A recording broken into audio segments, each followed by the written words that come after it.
Okay, I think we can get started. We have a very packed program, a very exciting session planned for the next 2 hours or so. So we can continue letting in participants as we get going. But I'd like to first say a very big warm good morning and good afternoon for any participants, so all participants that are joining us today. And a big warm welcome to all of you to the third Made to Play Coaching Girls Guide workshop, which is co-organised by TAFISA and Nike Made to Play, and in partnership with the Caribbean Association of National Olympic Committees. This is an extremely exciting workshop that we're having this morning. TAFISA and CANOC have had a long and successful partnership, which has been spearheaded for a number of years by TAFISA Vice President Ms. Catherine Ford, who is joining us today, and you will be hearing from her shortly. So it's now time to start, but before we go any further, I would like to advise you that the workshop is recording and the recording has started. So please turn off your camera if you do not wish to appear on screen. Everyone's microphones have been muted by default to ensure a smooth running of the workshop. If you wish to intervene with a comment or a question, please raise your hand or write in the chat, and we will give you the floor and allow you to unmute during the open floor components of today's workshop. Finally, and this is extremely important as we want to ensure that all participants that are here today will receive a certificate of participation following the workshop. So please update your Zoom name to your first name, your surname, and your organization, and make sure that this corresponds with the details that you registered with for today's workshop, as this will ensure that we know exactly who is here and we'll be able to send the certificate to you. And of course, I can see some people have already started using the chat function. Please introduce yourself, let us know who you are, where you're joining from, as it's always nice for us to know who's with us. So I think that's enough housekeeping for now, and it's time to officially kick off the workshop. So without further ado, it's my absolute pleasure to introduce TAFISA Vice President for the Americas, Ms. Catherine Ford, who will give a few words of welcome on behalf of the TAFISA Board of Directors. So Ms. Ford, the floor is yours. Good morning. Thank you very much, Kerry. So I say again, good morning to Kerry, the TAFISA's coordinator for this project, members of the panel, and you participants. It is my pleasure to welcome you to this historical moment as we launch the third workshop of the Made to Play Coaching Girls Guide Global Workshop Series. This workshop series is a co-creation of TAFISA and Nike Made to Play, and has a mission to provide the global sport for all movement with additional tools and resources to help recruit and retain girls in sport.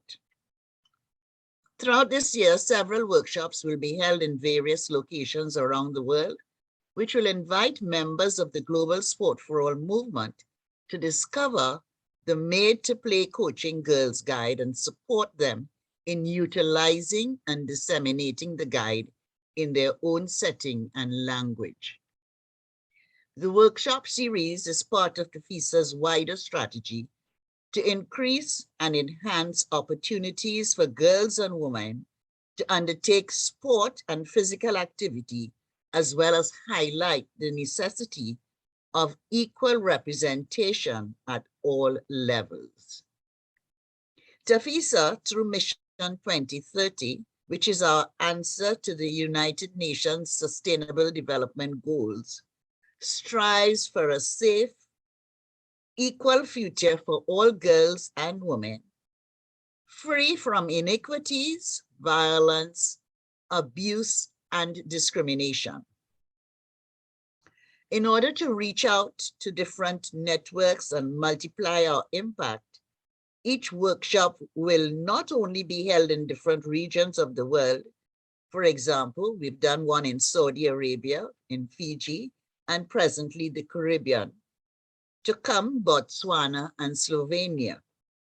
But we'll also be in collaboration with a selected on-the-ground partner that shares the same values as TAFISA and Made to Play regarding closing the gender gap and making sport more accessible for girls and women. It is our honor, privilege today to team up with TAFISA's close partner and ally, the Caribbean Association of National Olympic Committees, CANOC.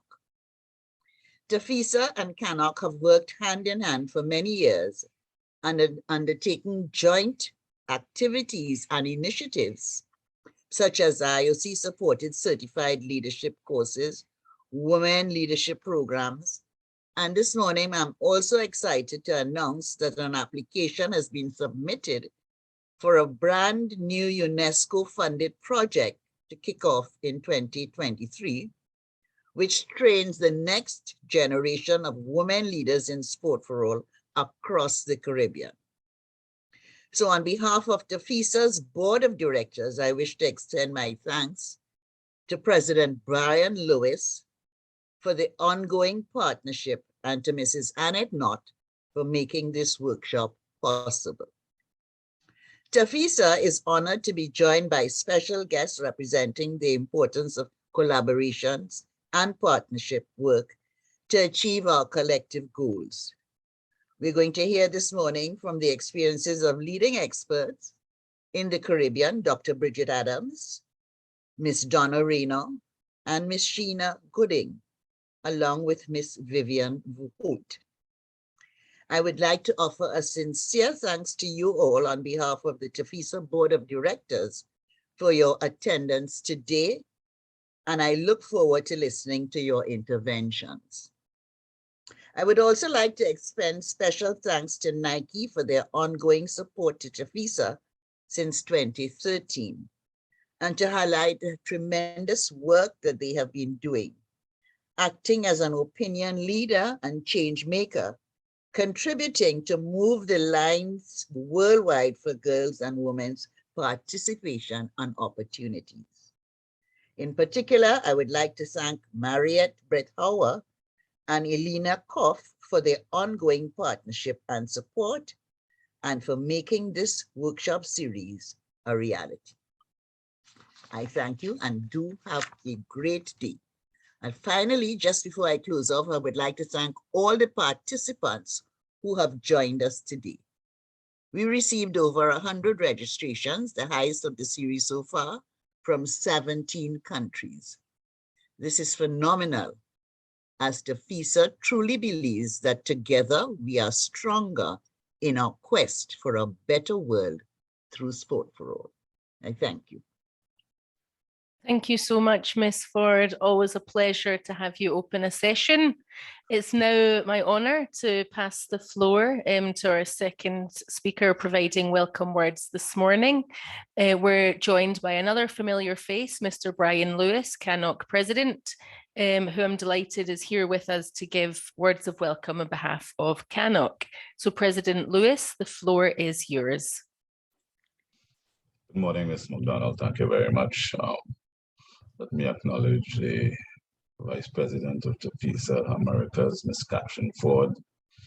Thank you for the early wake-up call and the invite to say a few words. The chair of the CANOC Women in Sport Commission, and it not CANOC executive member, Tanya Wiggins, and other distinguished members. You wouldn't believe, you know me, the chat only coming up, it's just a little distracting, you know, Mrs. Ford, that I can't take much distractions, right? So that's what's happening. Let me say that I'd like to commend TAFISA on the tremendous effort it is making in the context of sport for all, which is they have been tireless over the 30 years of their history. This Made to Play coaching series, Coaching Girls Guide, I'm advised was created by Nike, and we coach with support from the Youth Trust International in Europe, the Middle East, and Africa. Initially, I must admit, I felt a bit triggered, because because, you know, over the years, with the European domination of the world 400 centuries, they have left a legacy of that has negatively impacted many things in the world, and sport is no exception. You know, especially in global sport, which one of the legacies is something called hegemonic masculinity, where certain traits are valued and overemphasized, and these are white heterosexual male middle-class privileged and able-bodied. And if you look at most of what impacts the world, and the world of sport is no exception, whether it be sexism, racism, ableism, classism, it originates from this. So I was a bit triggered because I have to be honest, usually over the years, Europe and the bigger countries seem to bring their solutions and just expect us in the Caribbean in particular to take it on board. And a lot of times, these solutions don't take on board a socio-cultural, socio-economic aspect of the reality. And that's why I was glad that you know, with the direction of the leadership of the FISA Vice President Catherine Ford, I was talking to I understood that this type of the series going around, and now that it is in the Caribbean, is also an attempt on the part of TAFISA to engage the conversation in the Caribbean to find out how and what can be adapted to the specificity of our circumstances here, especially as it relates to what is impacting gender equality and women and young girls' retention and involvement in sport. And I think that it is important that we not be idealistic and naive, and we recognize that there are some truths. Because a lot of times what we all hear on this workshop this morning, we are the choir, and we are trying to make the change, notwithstanding the obstacles and challenges imposed upon us by the reality of our societies and the historical antecedents.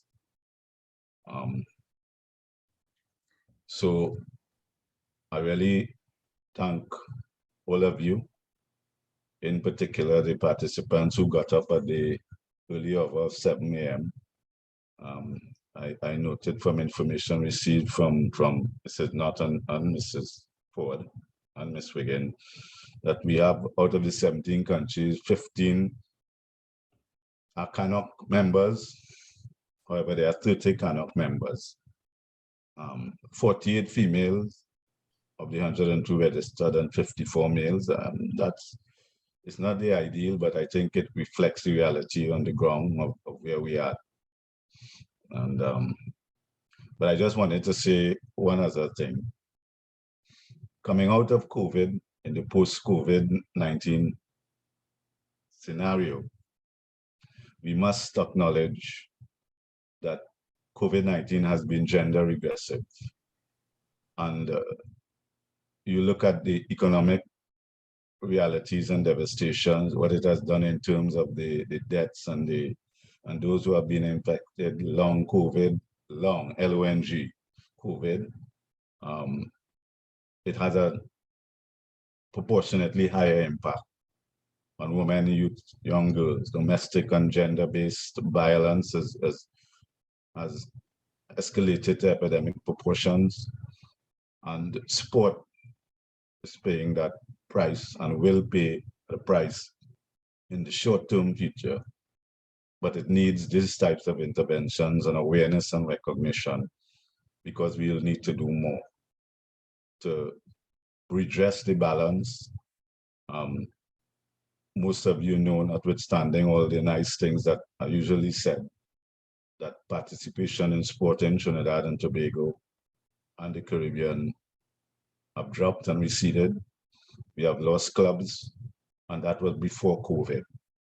And whether it is even cricket, in most sports, they struggle in terms of recruiting and maintaining women and young girls in the sport for a lot of reasons, including societal pressures, safety concerns and issues. So there is as much gain as was made, as much as we are committed and have a shared value. We must also be realistic and not underestimate the challenge. And that is why I'm very appreciative on behalf of CANOC and the CANOC executive for this timely workshop. Again, I extend sincere thanks and appreciation to Ms. Catherine Ford, indomitable and unwavering will, notwithstanding. I am quite sure sometimes she's totally frustrated with the lack of sustainable and meaningful progress. I acknowledge the tremendous effort being made by Mrs. Knott in her capacity on the whole, but in particular as the chair of the CANOC Women in Sport Commission and TAFISA. So thank you and best wishes for a successful day. Mrs. Ford knows that I will have to leave. I can't say for the entire thing. I do apologize for that. But as I said, well done, congratulations in advance and best wishes, and you can count on CANOC's support. Thank you so much, President Lewis, for those really strong, inspiring, and powerful words this morning. It was a pleasure for you to, for us to have you with us for the welcome words, and we understand that you have other commitments. So thank you once again to Ms. Ford and to President Lewis for officially kicking us off this morning.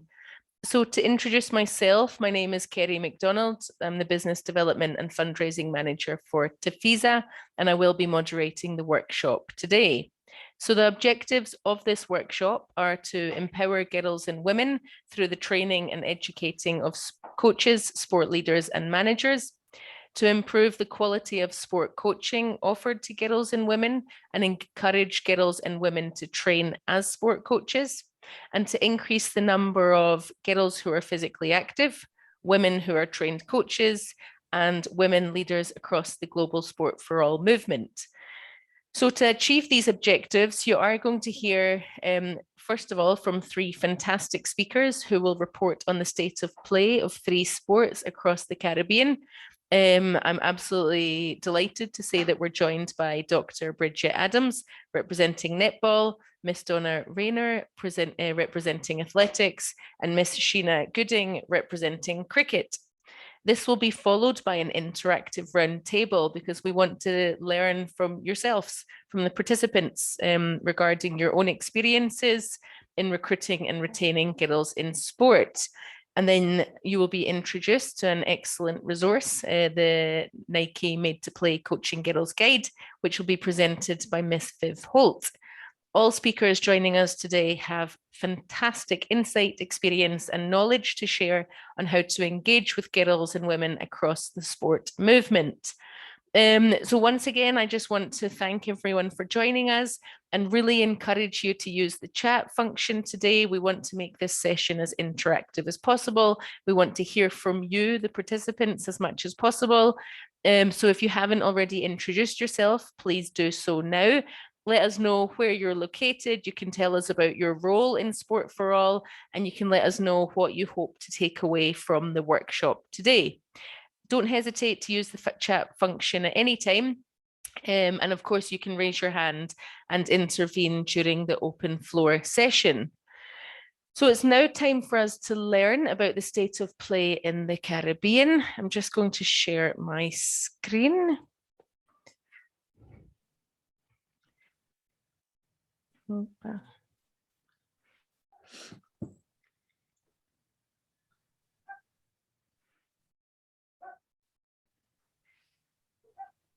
There we go. So first up this morning, we have Dr. Bridget Adams, who, as I said, will be representing netball.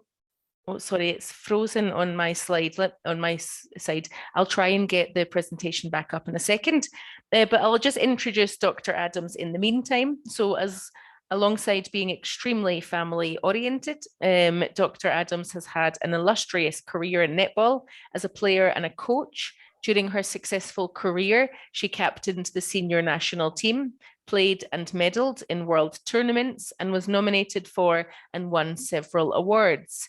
After retiring from netball, Dr. Adams has continued to perform with distinction as a netball coach and member of several committees, panels, and community groups, which work towards the development of the sport of netball.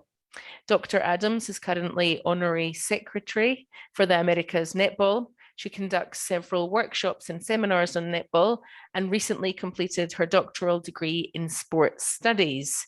Dr. Adams, I'm going to share your presentation now, and the floor is all yours.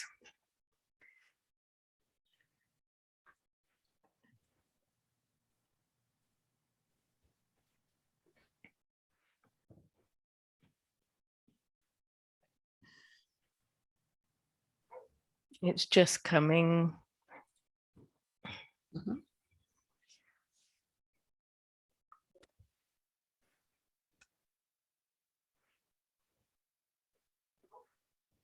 Oh, thank you, Kerry. So my presentation this morning, as Kerry said, will take the format of coaching women and girls in netball. And to do so, I'd like to give you as much background information as possible. Next slide, Kerry, thanks. So this was supposed to be a video that was going to be played while I give you some background information on netball in the region. So we have some challenges. We're having some challenges playing the video, so we will not bother with it, so we can skip to the next video. So our affiliates are the countries affiliated to netball, America's Netball in North America, South America, Latin America, and the Caribbean. We are feverishly working on getting Central America to join our the other affiliates. So let me just tell you, netball is the #1 team sport played by girls in the Caribbean and by extension, the region. It is critical for the future success of netball in the region for our girls and women that we have the right coaches by providing great coaching experiences. We want and need coaches that inspire, grow, develop, and retain netballers, also supporting the growth of the game and the delivery of continued successes. But challenges meeting the current demand for coaching as well as planned growth, this strategy will cover what we will do to ensure that there are enough of the right coaches to meet the needs of the sport. We also have the exciting opportunity of hosting the Netball World Cup qualifiers in October this year in Jamaica. And this provides a unique opportunity within the period of this strategy to attract new people into coaching and inspire the existing netball coaching family. Coaches play a central role in the quality of the girls' experience. And it is vital that we support our coaches to meet the different needs and the motivations of current and future girls. As netball expands its reach, this strategy will cover what we will do to build on the current picture where 73% of our girls playing netball have said that coaching makes the experience a lot better. Next slide, please. So coaching women and girls in netball. Go ahead. So the prospective coaches, oh dear, sorry, that we look at, something went wrong with my screen, I'm sorry.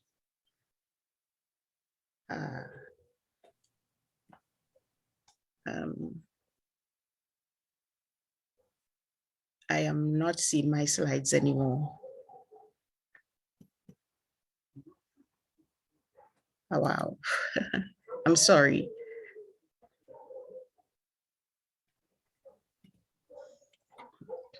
Okay, there it is. So prospective coaches that we asked to come in and to do our courses so that we can inspire them, we can certify them, we can award them, and so on. We have coaches that come from primary schools, secondary schools, high schools, universities, and any other institution of learning. We have clubs and community.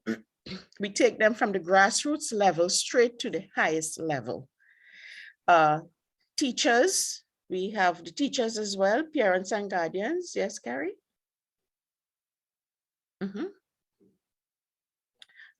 Mostly physical education teachers from the schools apply to do the course with us because that's their role and function, to introduce new sports at that level so that the students will be able to grasp it from an early age. We also encourage parents and or guardians who are very much with their daughter, involved in their daughter's sport in life. And so we encourage them to learn about the sport through coaching. Next slide.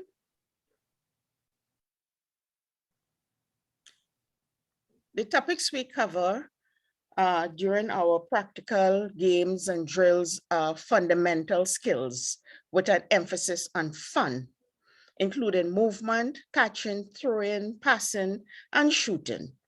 We also include game sense, defensive and attacking skills, as well as ways to manage their own club. The Coaching Award offers teachers and parents everything they need to deliver fun, dynamic, player-centered, and practice sessions, as well as guidance on how to run a team and a club. Coaches at all levels will go through our Coaching Awards to acquire ideas and information that will help them formulate plans to suit their girls' ability. Yeah. Next, we have, I think it's a structure. So this structure is the America's Netball coaching structure that we offer to all our affiliates, 18 countries. And it takes the form of seminars, workshops to introduce them to what is to come.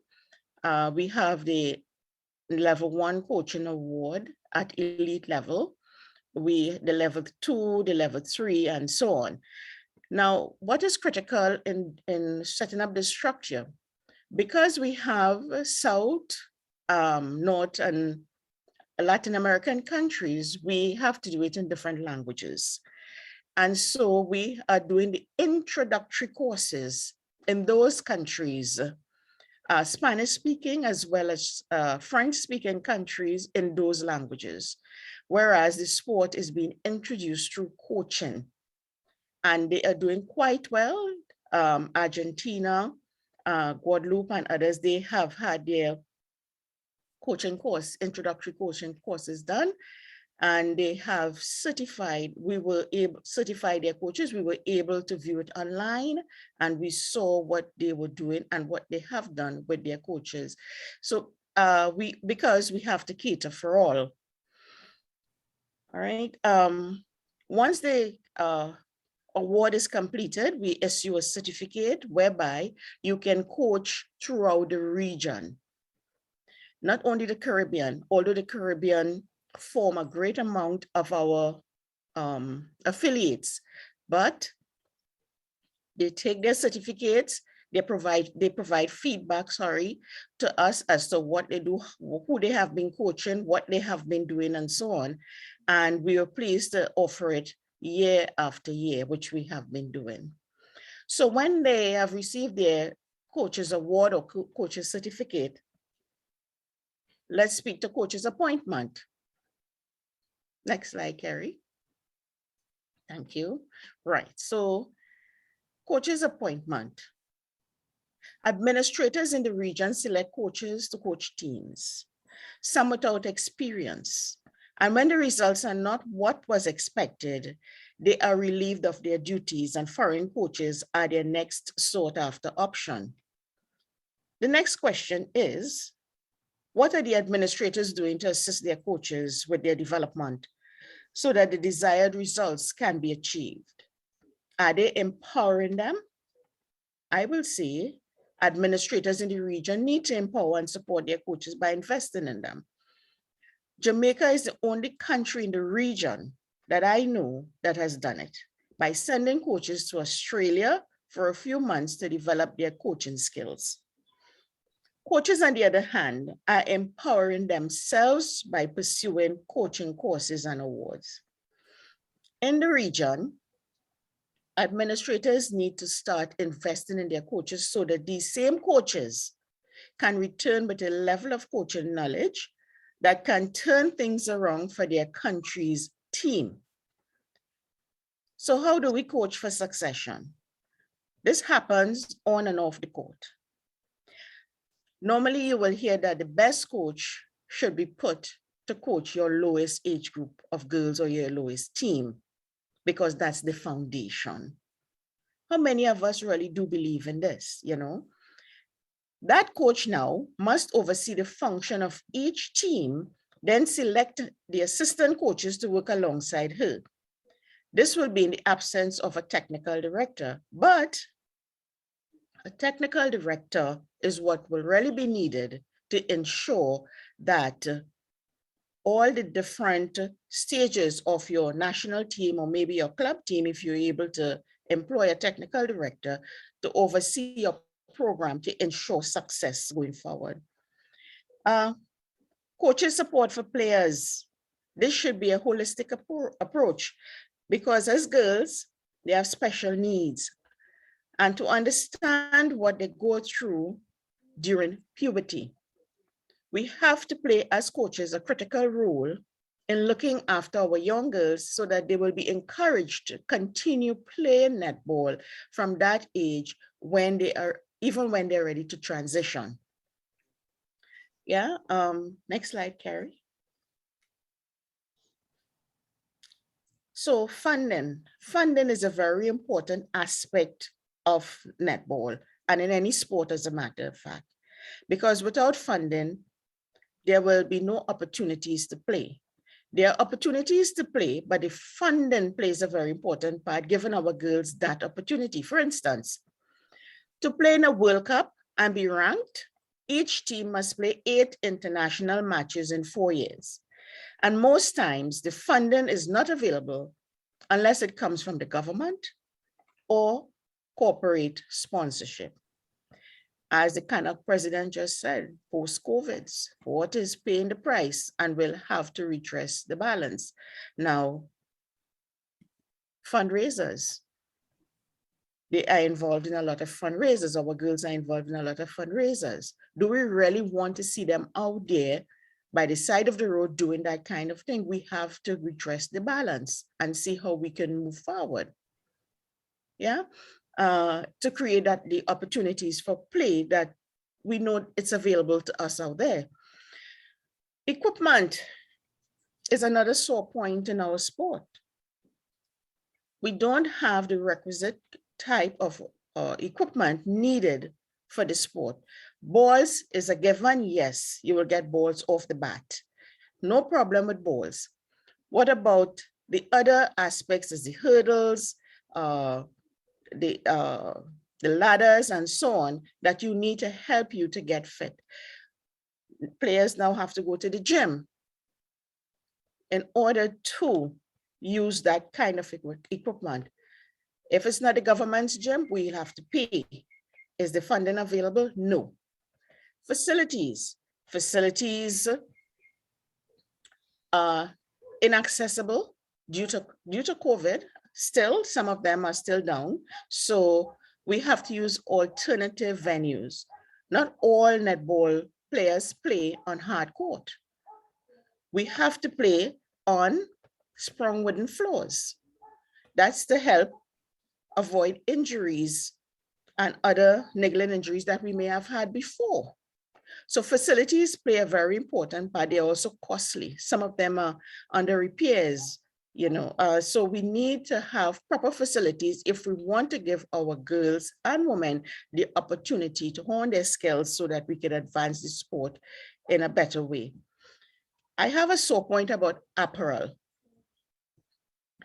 I don't know why teams recall apparel from the players. Sometimes that's the only thing that they have that they can show from playing with a team, be it national or otherwise, because netball is still an amateur sport in the Caribbean region. And that's the only thing that they will have to remind them or to show or to have bragging rights that I've made a national team or a club team, an all-star team. But they recall them for whatever reason, and we have to look into that aspect as well. So let's move on to the next slide, Kerry. Coaching resources. When we conduct coaching courses, we look at the rules of the game. In order to play the game, the coach must know the rules. So we take our coaches through a rules test, not too rigid, because in coaching our girls, the rules must be adjusted. Modifications are made. The skills and drills are modified as well as the netball pole. For instance, if you are coaching girls under 10 years or under 14, the pole has to be adjusted from 10 feet to 8 feet. So the rules in itself, playing the game, has to be adjusted for good measure. Girls they're never too young to learn the rudiments of the game. So tactical knowledge comes in here. And so from an early age, tactical knowledge is applied. Reading the play, from part of the technical knowledge that they would have acquired, it goes into reading the play. And how do we progress that? This refers to the next steps of coaching and how fast to progress the skill based on the girl's ability.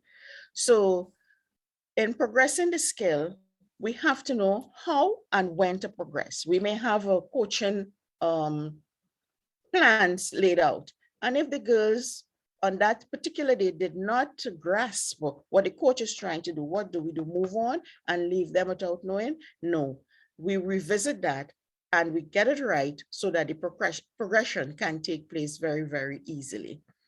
So I think that's it for me, and my time is up. Yes. So I'd like to thank you all for listening, and I will pass the baton to the next presenter. Thank you so much, Dr. Adams, for that really insightful and informative first presentation on the state of play. I certainly learned a lot, and I'm sure the rest of the participants did also. So I'm just closing down your presentation now and getting ready to load the second one. Thanks to the participants for having patience with us this morning with various technical trials and tribulations, I would say. Just bear with me 1 second, please.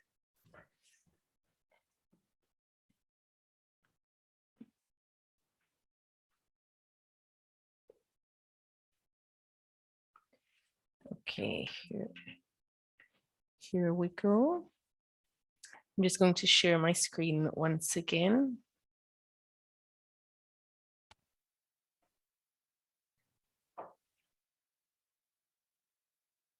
There we go. So once again, thank you so much to you, Dr. Adams. So next up, we have Ms. Donna Raynor, who has had a distinguished career in athletics, which began when she represented and medaled for Bermuda in multiple games as a junior athlete. She then attended Jackson State University on an athletic scholarship, and in her junior and senior year was captain of the track team, going on to graduate with honours with a Bachelor of Science degree in computer science and a minor in mathematics. Ms. Raynor retired from athletic competition in 2001, coached for several years, and has undertaken a multitude of positions, including president of the Bermuda National Athletics Association, which was a position held for 12 years, member of the Bermuda Olympic Association Board of Directors, and chairperson for the Women in Sports Committee for the Bermuda Olympic Association. So with Ms. Raynor, I'm going to share your presentation and the floor is all yours. Good morning, everyone. My presentation is going to be on this. Waiting for you to share it, Kerry. It's loading now.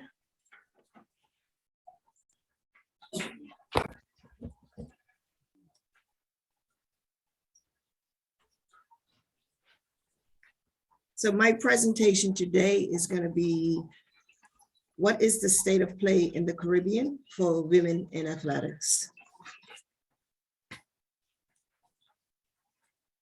And my agenda will be, what does success look like? What are our challenges as females in the sport? And what are our opportunities? So what does success look like? As you know, our region has several countries in it.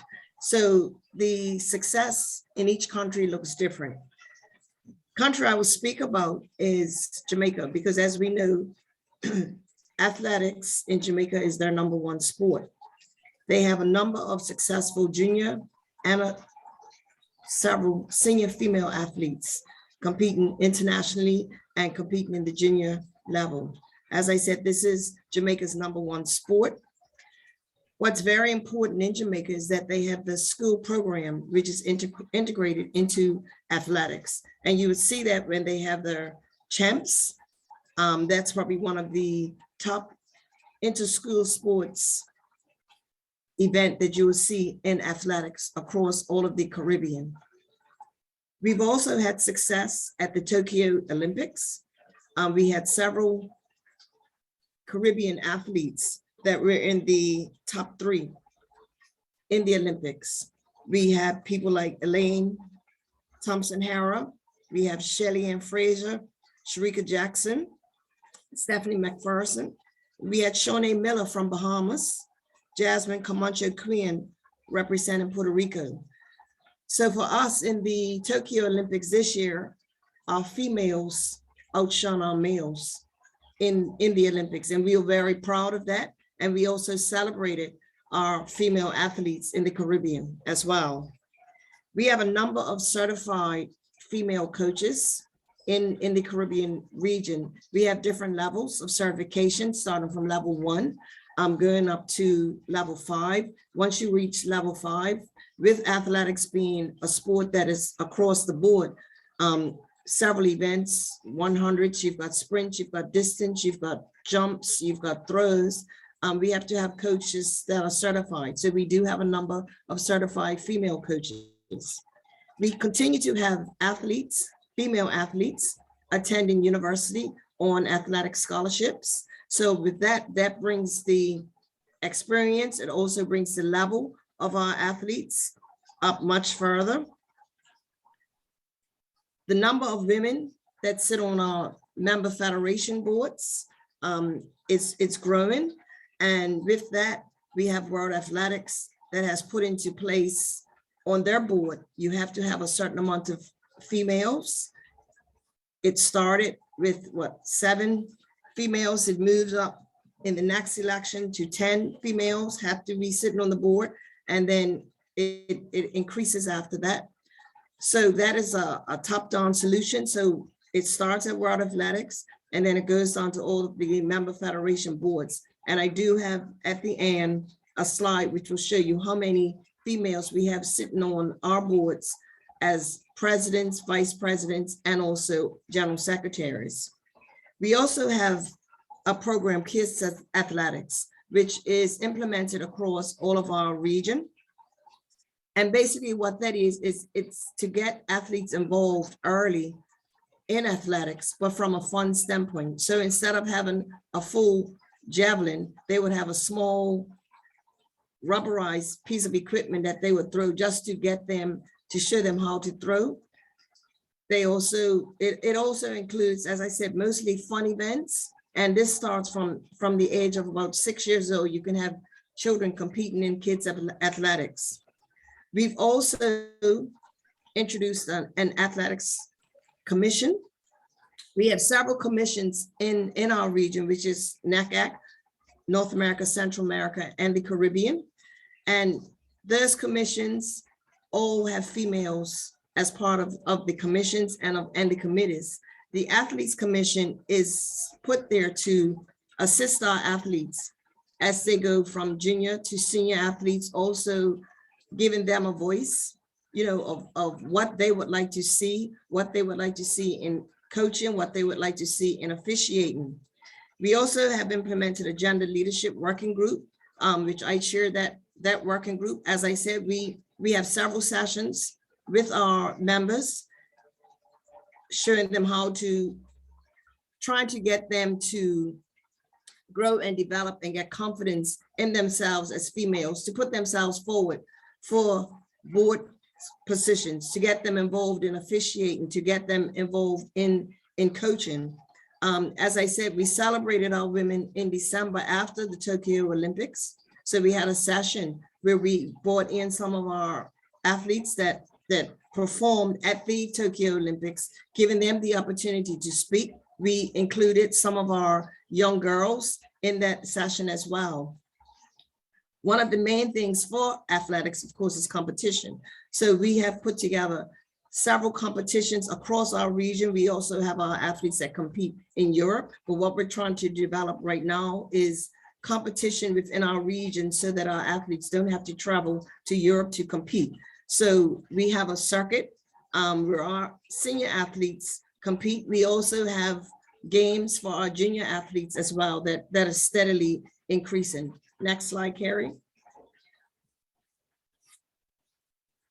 So this picture, I just want to show you, we've just completed the Carifta Games in Jamaica this year. And as you see, we do have several young girls that competed in the Carifta Games. If you see the photo in the center, which shows the success of our region, we have the Jamaican 4x1 relay team that broke a junior world record at the Carifta Games.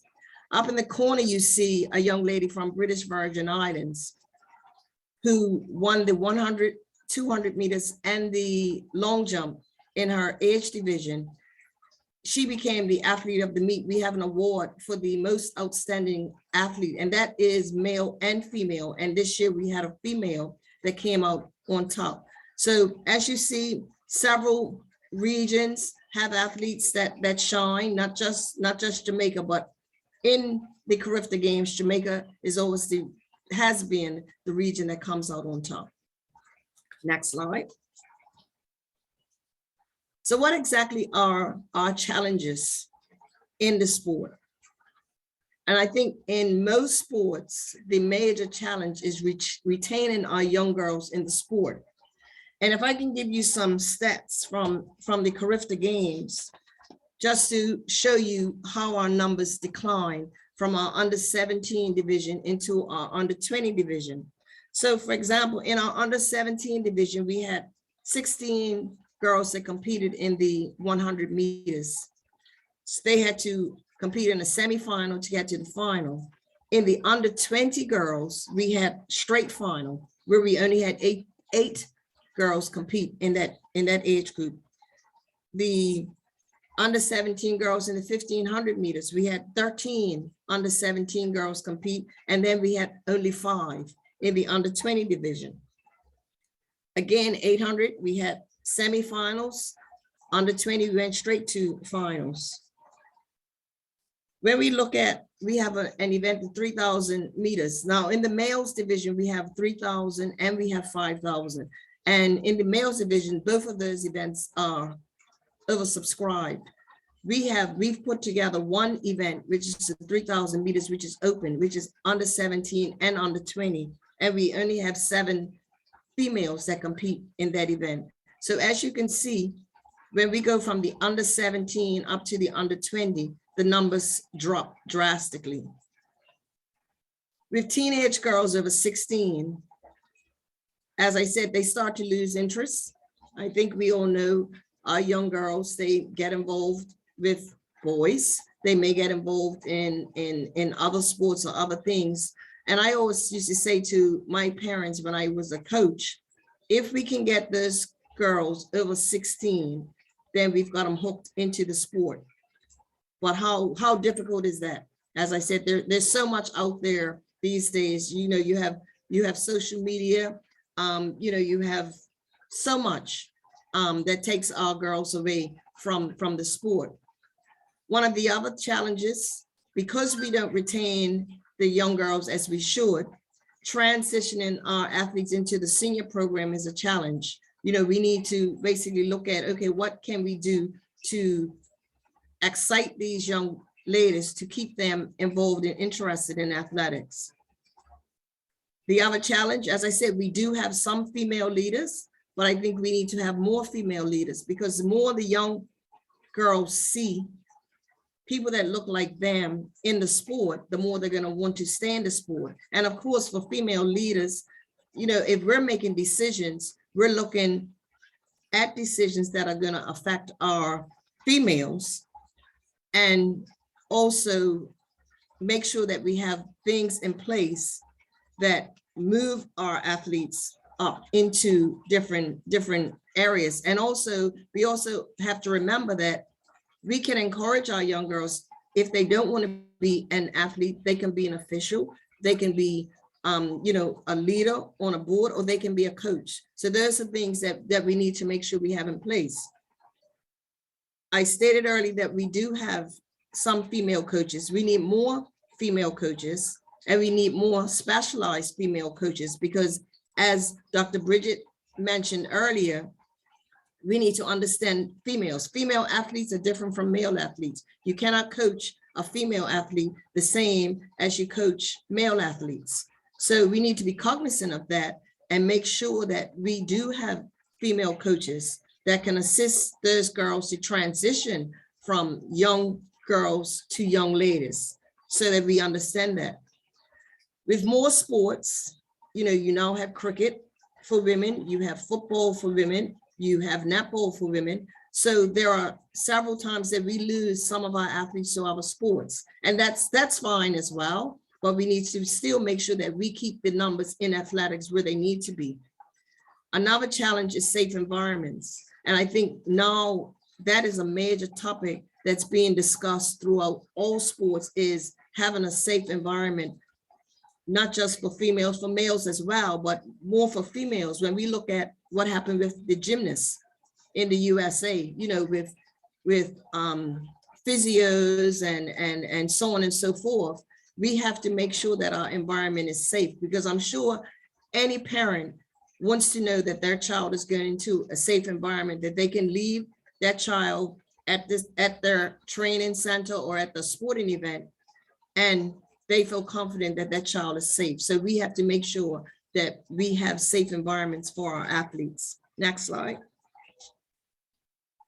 So what are the opportunities that we are looking at? We need to continue to celebrate our young female athletes and all of their accomplishments. And as I said, we have a gender leadership working group. So within that gender leadership working group, you know, we want to make sure that we're celebrating our females, young females, senior females, that we're doing something to bring them into the fore. Also in our gender leadership forums, you know, where we talked about having more administrators, we want to make sure that we can assist them in building their confidence, making sure that they communicate, make sure that they know how to brand themselves, because as we said, branding is very important. As they say, the opinion of you is the first 10 seconds that someone meets you. When you step up, the way that you're dressed, the way that you present yourself, that is the opinion that people will have of you, you know, unless you figure out how to change it. The other opportunities, of course, is specialized coaching from female athletes, from junior from the youth division to the senior division. As I said earlier, there's difference in coaching males and females. We need to make sure that we have role models. Our young girls need to see our senior athletes striving and improving. They need to see female administrators sitting on the board. You know, when they come into discussions, they need to see some females in front of them to say, okay, you know, I can reach for that goal. We need to have coaches, female coaches, so that again, they feel safe. We need to have female officials out there holding the stopwatches, measuring the distances, you know, as they throw javelins and discus and so on and so forth. We need to have officials there. And of course, we need to have motivators. We need someone out there, females out there, that are motivating our young girls and encouraging them to stay in the sport. The other important thing is that we need to work within the education system. As I talked about with Jamaica, when they had the champs, it's full. I mean, the stands are full, the lanes are full. I mean, it's a big thing, and that's because they include it in their PE system. We need to make sure that all sports, not just athletics, stay in our PE system, because I know here in Bermuda, the athletes don't get PE on a regular basis. I think they have it like once a week, they have PE. And as you can think about it, our sports cross multiple boundaries. So at one season, you may have netball, another season you may have athletics, another season you may have football. So they've got to spread it out. And also we need to make sure that we have specialized PE teachers as well. We need to develop more clubs. More clubs mean more competition. And most of the time the athletes are chosen from clubs. And even maybe we have an all-female club. As I said, females need to be nurtured a little bit different from males. We need to make sure that we develop a path to transition our athletes from junior to senior. It's very important, and that's where the Athletes Commission comes in. You know, we need to utilize the Athletes Commission. They have a voice. Those athletes know what they need and what they don't need much more than the coaches, officials, and the administrators. We need to continue education for our coaches and athletes. One thing for us with World Athletics, they've now put several of our courses online. So our coaches, our athletes, our administrators can now do courses online. Of course, we need to continue to increase competition in our region so that we don't have to have our athletes having to find funds, which was discussed earlier, to travel to Europe to compete. They can compete right here at home. And as I talked about safeguarding, that's one thing that we're getting ready to implement in our area is safeguarding. We need to, as I said, we need to make sure that our athletes feel that they are in a safe place. Last slide, Kerry. So this slide, as I said, shows you the positions of our member federations in NACAC. So if you look from in 2016, we had 11 female presidents out of 13. We now have 31 associations in 2021, and we have 8 female presidents. From vice presidents in 2016, we had 6 out of 31. We're now 15 vice presidents out of 48. So that number is increasing. General secretaries, we started with 12. We now have 18 general secretaries out of 31. So as you see, we have to continually make sure that these numbers steadily increase. For example, I just stepped down as president in September, and unfortunately, a male took over my position versus a female. I tried to encourage a female, but she wasn't biting. But it's all about preparation. We have to make sure that our females feel ready to step up to the plate. And I'm proud to say in our gender leadership forums that we've had, we have encouraged several women to put their hands up and join boards. So as you see, vice presidents has increased. So some women may say, I don't want to take the lead, but I definitely want to be part of it. So, you know, I'll run as vice president. So we have to continue to support our young girls and athletes. We need to continue to support our administrators, support our women, you know, trying to get them into positions on boards. We need to continue to support our coaches, make sure that they get education, all of the opportunities are presented to them and they take those opportunities, and also as officials, because one thing we don't want to happen is these women put themselves up and they fail. So it's up to us to support the women, you know, support each other. Sometimes we don't support each other. Sometimes, you know, we're fighting for positions because there's not very many positions all the time for women. So we're fighting for positions. But what we need to do is lift each other up and make sure that we support them through their journey so that when they get there, they know that they have someone to lean on. So my word for the day is let's support each other. Thank you. Wonderful. What a finish there as well, Miss Raynor. That was a fantastic intervention. Cannot thank you enough for joining us and sharing your knowledge, experience, insight, especially the statistics at the end. I think this is so important that we're all aware of the journey that we've been on, but also the direction that we still have to continue to go in. And it's really important that we continue to talk about the hard work that we have in front of us. But thank you, that was tremendous. I could have, the same with Dr. Adams, kept listening for several hours. So thank you so much. So I'm going to try and just close down your presentation now, and then we'll get ready for our third intervention on the state of play in the Caribbean. Just bear with me a second.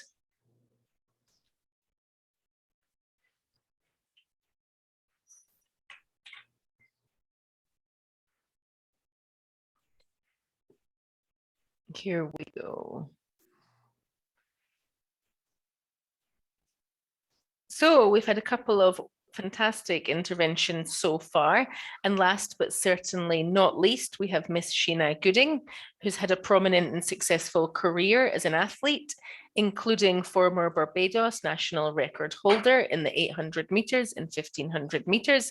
And Miss Gooding also represented and medaled for Barbados in track and field at a multitude of events, including Carifta Games, World Youth Games, Commonwealth Games, Pan Am Games, and others.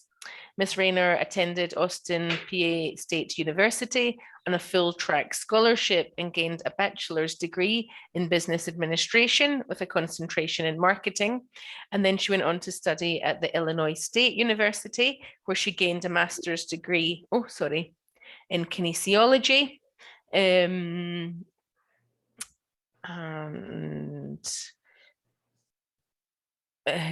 Sorry, I just lost my place there. There we go, we're back.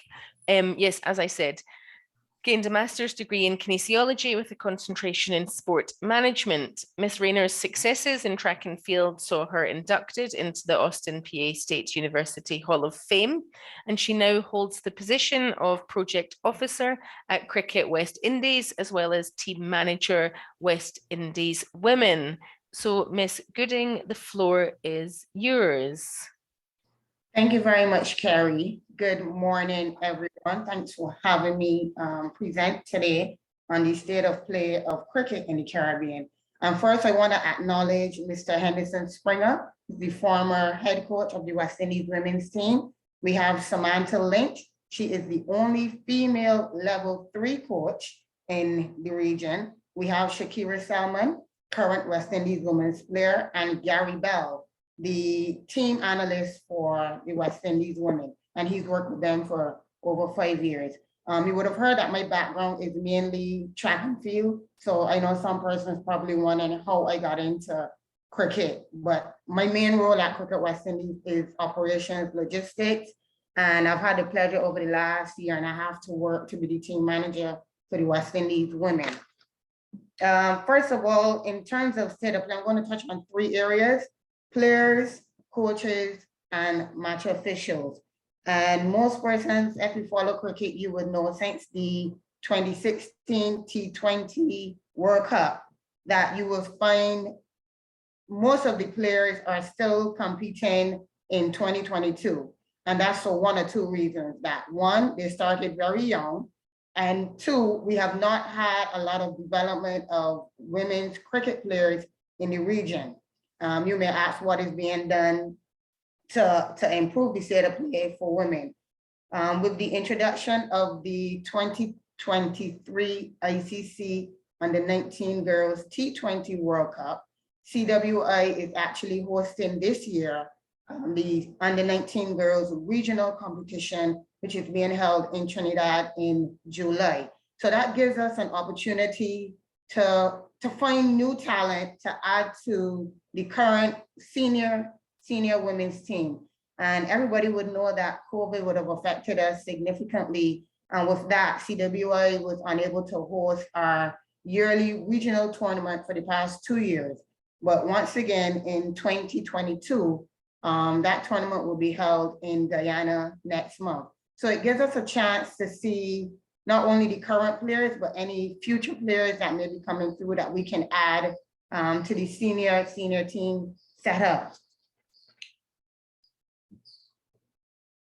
Excuse me, sorry about that. In addition to that, we have, when it comes to coaching, I would have spoke about Samantha Lynch. Samantha is our only level 3 female coach in the region. And Sam, if you can just give us a quick chat about your experience, that would be great. You can go ahead and unmute yourself, Sam. Good morning. Thank you, Sheena. Good morning, everyone. My experience has been tremendous and also challenging. We know, as Donna, I listened to her presentation, and it resonated with me in that we find so many males who are coaches compared to the females. When you look at some of the disparity that has been going on with the gender, you see that the salary, for example, that a male coach receives compared to a female coach is quite, I mean, the gap is huge. But I became a coach because I wanted to impact young ladies' lives. And as was said with most of the presenters, women tend to be able to speak and communicate with their peers, with their same sex, gender. You can go and tell a female anything. Compared to a male, you might be a little, shy. So my thing for being a coach is that I wanted to be out there so that women know that they have a voice, they have a role that they can play after their career and even while they are playing, because I became a coach while I was playing so that I could impact women. I am not daunted one bit, and Ms. Gooden knows me very well. I will continue to champion the cause for women to be empowered through coaching young ladies and mentoring them, because they do need a lot of mentoring. I would continue to encourage them to become leaders, because the ceiling has been broken. The glass ceiling is no longer there for us. We have moved beyond that. And seeing all these ladies here only encouraged me more to continue to fight and be the voice out there in the Caribbean for women and girls in sport, and especially cricket, because cricket is not an easy game to play. It's very challenging because of the ball, it's hard, but having these kind of sessions give us the know-how and give us opportunities where we can find ways to include them. And we find that retaining them is always a problem because of some of the issues that we speak about. They don't want to be a part of sport anymore.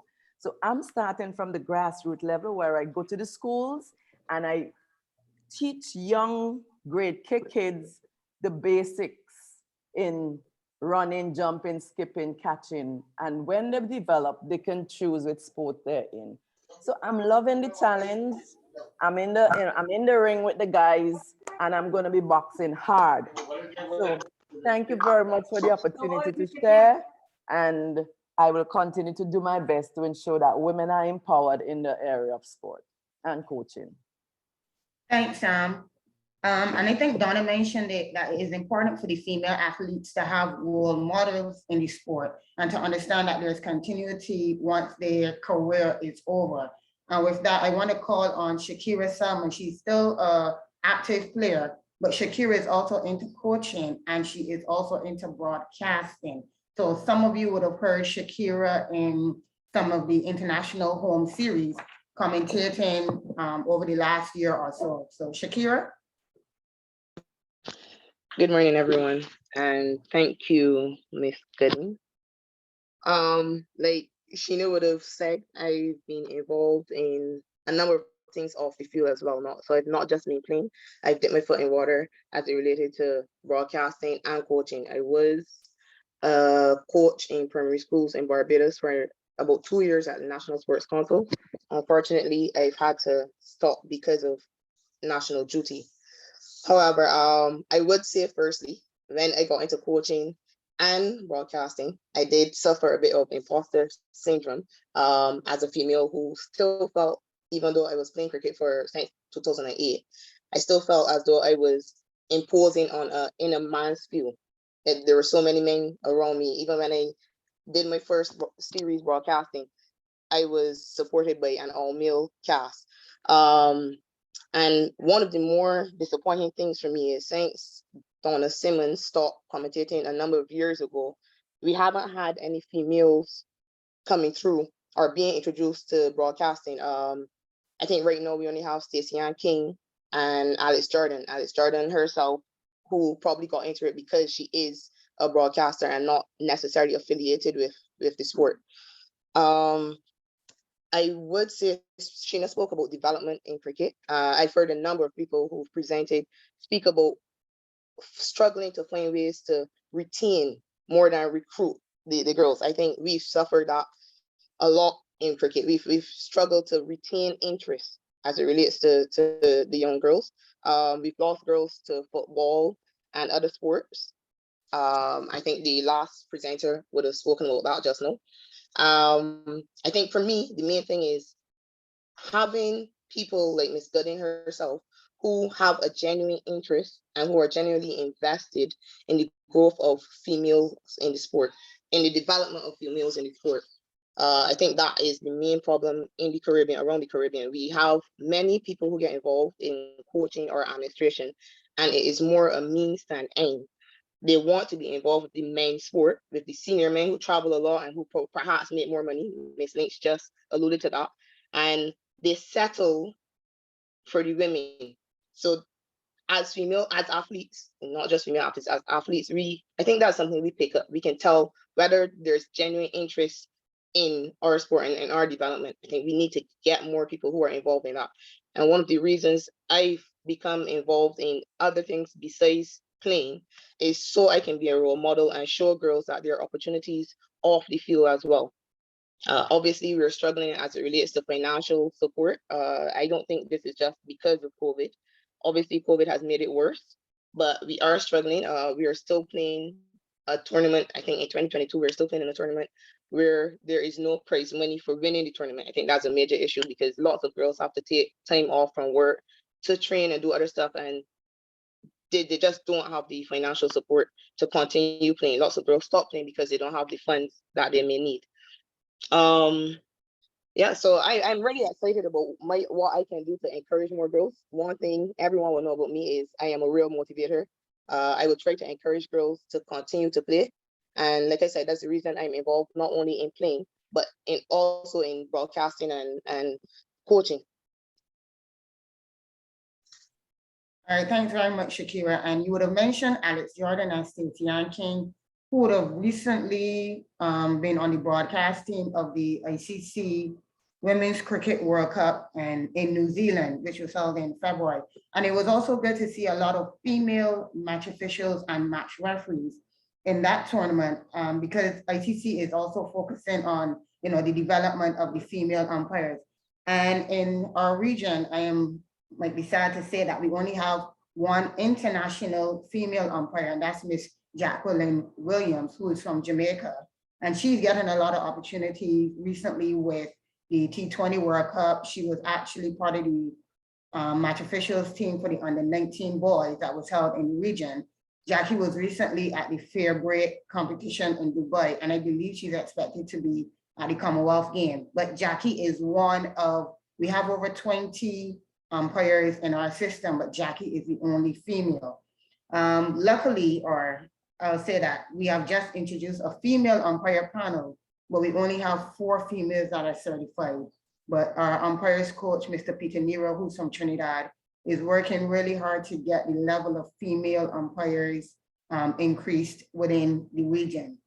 Spoken about the players, the coaches, and the match officials. And Shakira made a point that we are losing females to football in the region. And that's because football has a lot more scholarship opportunities than cricket.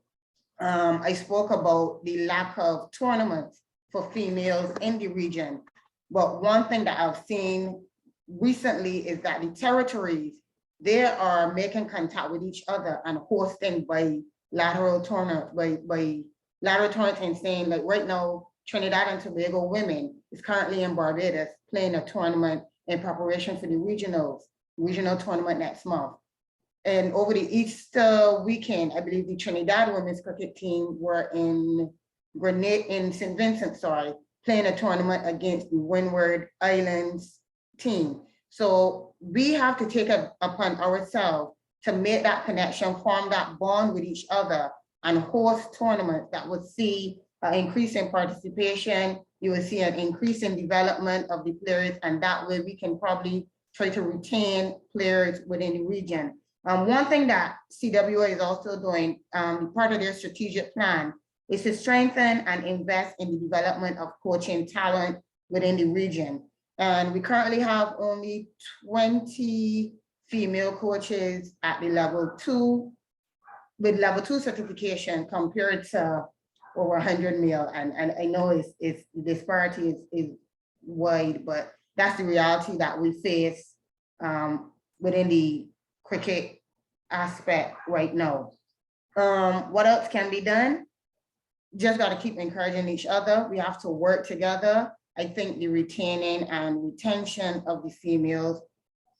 And speaking to Shakira, we have to find some incentives. Tanya also mentioned it's easy for the males to stay in the sport, but the females, we need a little bit more incentives for them to continue in sport. But there are a lot of opportunities out there, and I will continue to do my part to encourage females. I keep telling everybody, everything that I have is because of sport. I've been to a number of countries, which I can feel. I know more recently with cricket, you meet a lot of friends, you form bonds and relationships that are everlasting. So I think we just need to continue. This is a great start. And with all the participants on board, as we keep working towards increasing female participation and retention in sport, I think that we're on the right track. That's it for me, Kerry. Thank you very much. Wonderful. Thank you so much to you, Miss Gooding. I must apologize. I caught myself after I introduced you, calling you a mixture of Miss Gooding and Miss Raynor. You know I'm heavily pregnant and my brain is just, whoom. I apologize for the disrespect, but your intervention was fantastic. Thank you so much for sharing that knowledge and insight. Thank you for inviting the guest speakers. Again, I wish we could just keep going and going, but it was a pleasure to listen to you. And I'm sure I can speak on behalf of all the participants when I say it was extremely, extremely informative. So thank you so much to you, Miss Gooding, and thank you to our 3 speakers who presented on the state of play across the Caribbean. I'm going to share my screen again as we move on to the next part of the workshop today. I'm aware that we are running over time. I really just didn't want to cut off any of the speakers because I think it was really important message they were sharing with us. I thought the information was extremely invaluable. I'm aware that not all participants will be able to extend and stay with us as we run over a little bit this morning. So if you do have to leave before we conclude, please just make sure that you have written your full name and your organization in the chat box to make sure that we can get your certificate to you. So we're now going to be commencing the round table element of the workshop, where we want to hear from you, the participants, regarding your experience as coaches, leaders, and managers in terms of recruiting and retaining girls in sport. So this segment is going to be moderated, by Miss Vivian Holt, who's also going to be introducing the Made to Play Coaching Girls Guide this morning. So as an international education and sport consultant, Ms. Holt works at policy and practice levels in the UK, Middle East, throughout the entire world. As she'd told me earlier, she also worked across the Caribbean for several years, working with schools, government agencies, NGOs and organisations, including Nike and the British Council, as an expert trainer, bespoke consultant and author of resources. Ms. Holt has a particular interest in physical education, sport, physical activity, and school leadership. She is a lifelong learner, having gained a first-class honours degree in physical education, a Master of Science degree in education management with distinction, and most recently a diploma in international education management. Ms. Holt has undertaken many roles across her 25-year career, and since 2014 has held a senior international leadership role in the Youth Sport Trust International, which uses the power of physical activity in sport to improve wider education outcomes for young people and schools worldwide. So a special thanks to Ms. Holt for joining us, and I will pass the floor to you, and then I can also launch the poll immediately. Thank you. Okay, thanks, Kerry. Colleagues, I am well aware that we have been sitting for nearly an hour and a half, or some people have, while we've been listening to some really inspiring speeches and honest speeches about the state of play in their sport. So if any of you want to stand up while we're doing this next section, if you want to walk around, but you're still listening in, feel free to do so, because there's nothing worse than sitting there and really getting stiff and not feeling that you're active and you're engaged. So feel free to stand up. I have no problem with that whatsoever. What we've heard from our wonderful speakers is a state of play, mainly at the pathway of development to talent to high level. But looking at all of you who have joined in, what I see is a lot of colleagues here who either work in grassroots or local level sport. And I'm really interested in learning more from you and helping everybody else learn more from you about what your experience is. So Kerry's going to throw up a question for you.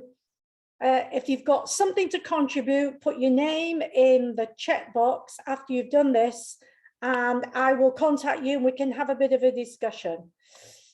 So we've got a couple of questions straight up there. Are you coaching girls?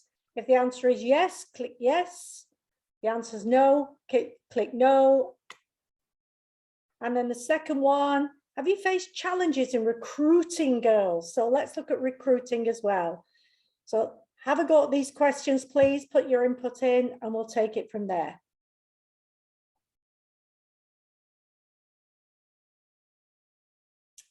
Very interesting. We're all involved with girls. Nobody at the moment who is just coming to learn about coaching girls and facing challenges. Just like me, I face challenges recruiting girls all the time. Shall we stop the poll there for a minute, Kerry? And very much, if you can put your name into the chat box and say, yes, I've had a problem recruiting and you're happy to share, stick your name in and we'll have a chat with you.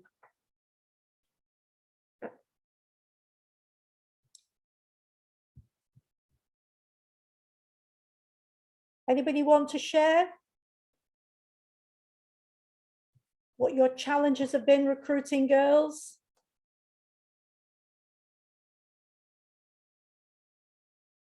Okay, while you're thinking about it, I'll tell you a little bit about an experience I've had with an NGO group working in the Netherlands, who are a basketball group, and they have female coaches working with the females.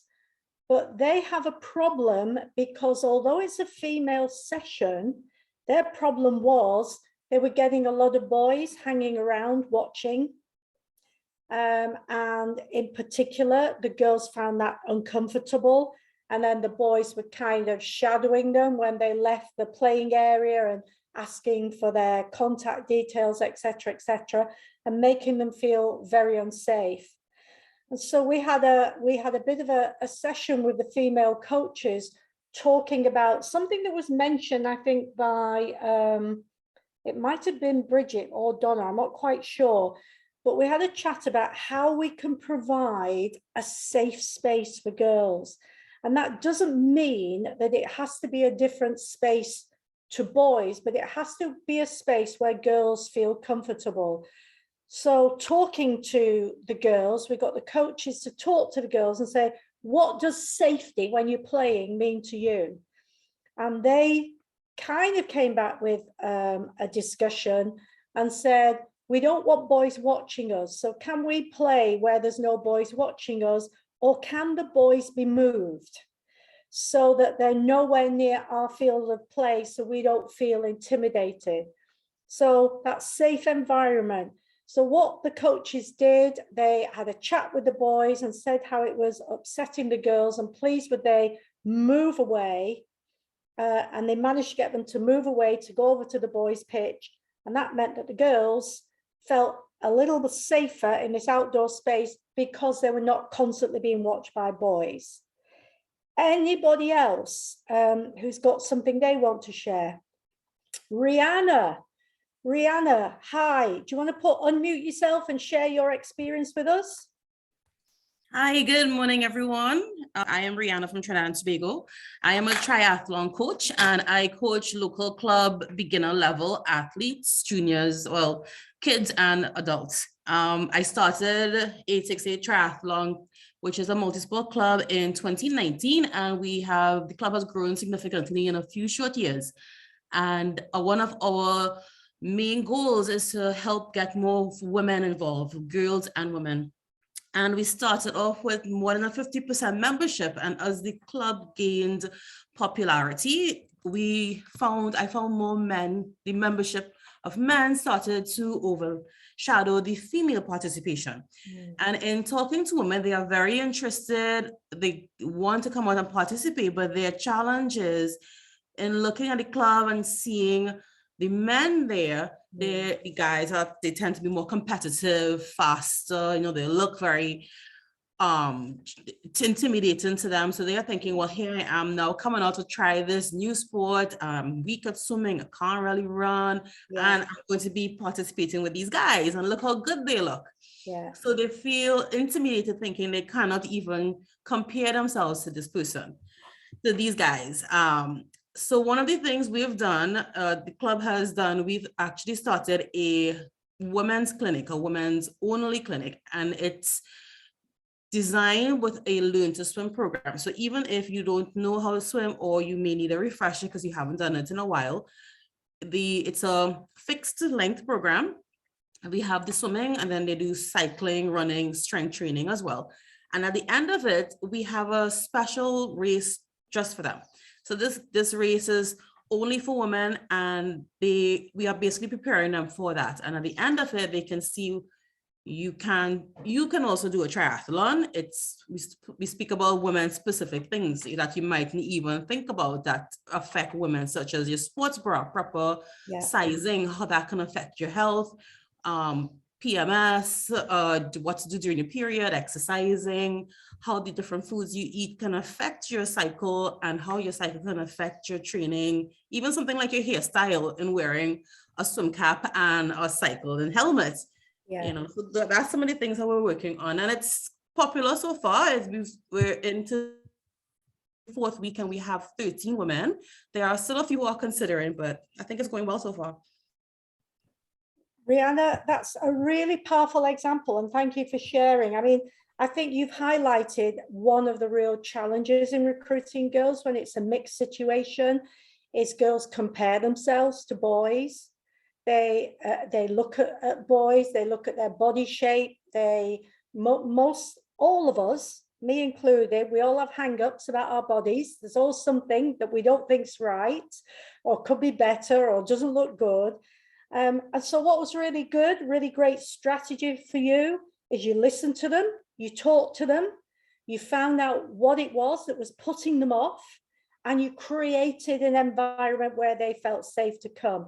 And very importantly, the other thing you highlighted is that there are things that girls and women need and want to talk about that are particular only to girls and women. And giving them the space to talk about those things is really important. So that's a great one, Rihanna. Trina Roberts. Hello, Trina. I think you've got something to share. Yes, I do. Good morning, good afternoon. Not sure what time zones that many people are in, but I'm be here. This is a great opportunity, and I'm again really happy to be here. Over happy because I started at 7 o'clock when it should have been at 8. But actually, I'm representing the sport of archery. So growing up, I never did archery. I did athletics, track and field, gymnastics, tennis. I did a wide range of sports, but archery has captured my heart. And while it had been in Bermuda since 1969, My husband and myself, we reestablished what is the National Archery Association of Bermuda in 2015, because we recognized that not all youth wanted to be involved in a team sport like soccer or cricket, and archery would give them the opportunity to excel individually, but of course it still has that team element. And so when we started it, we had introductory classes through a club, starting at the age of 7 years, and we were finding that there were more males coming in than females. So what we started to do is to kind of look around and say, how do we recruit these young girls to come in there?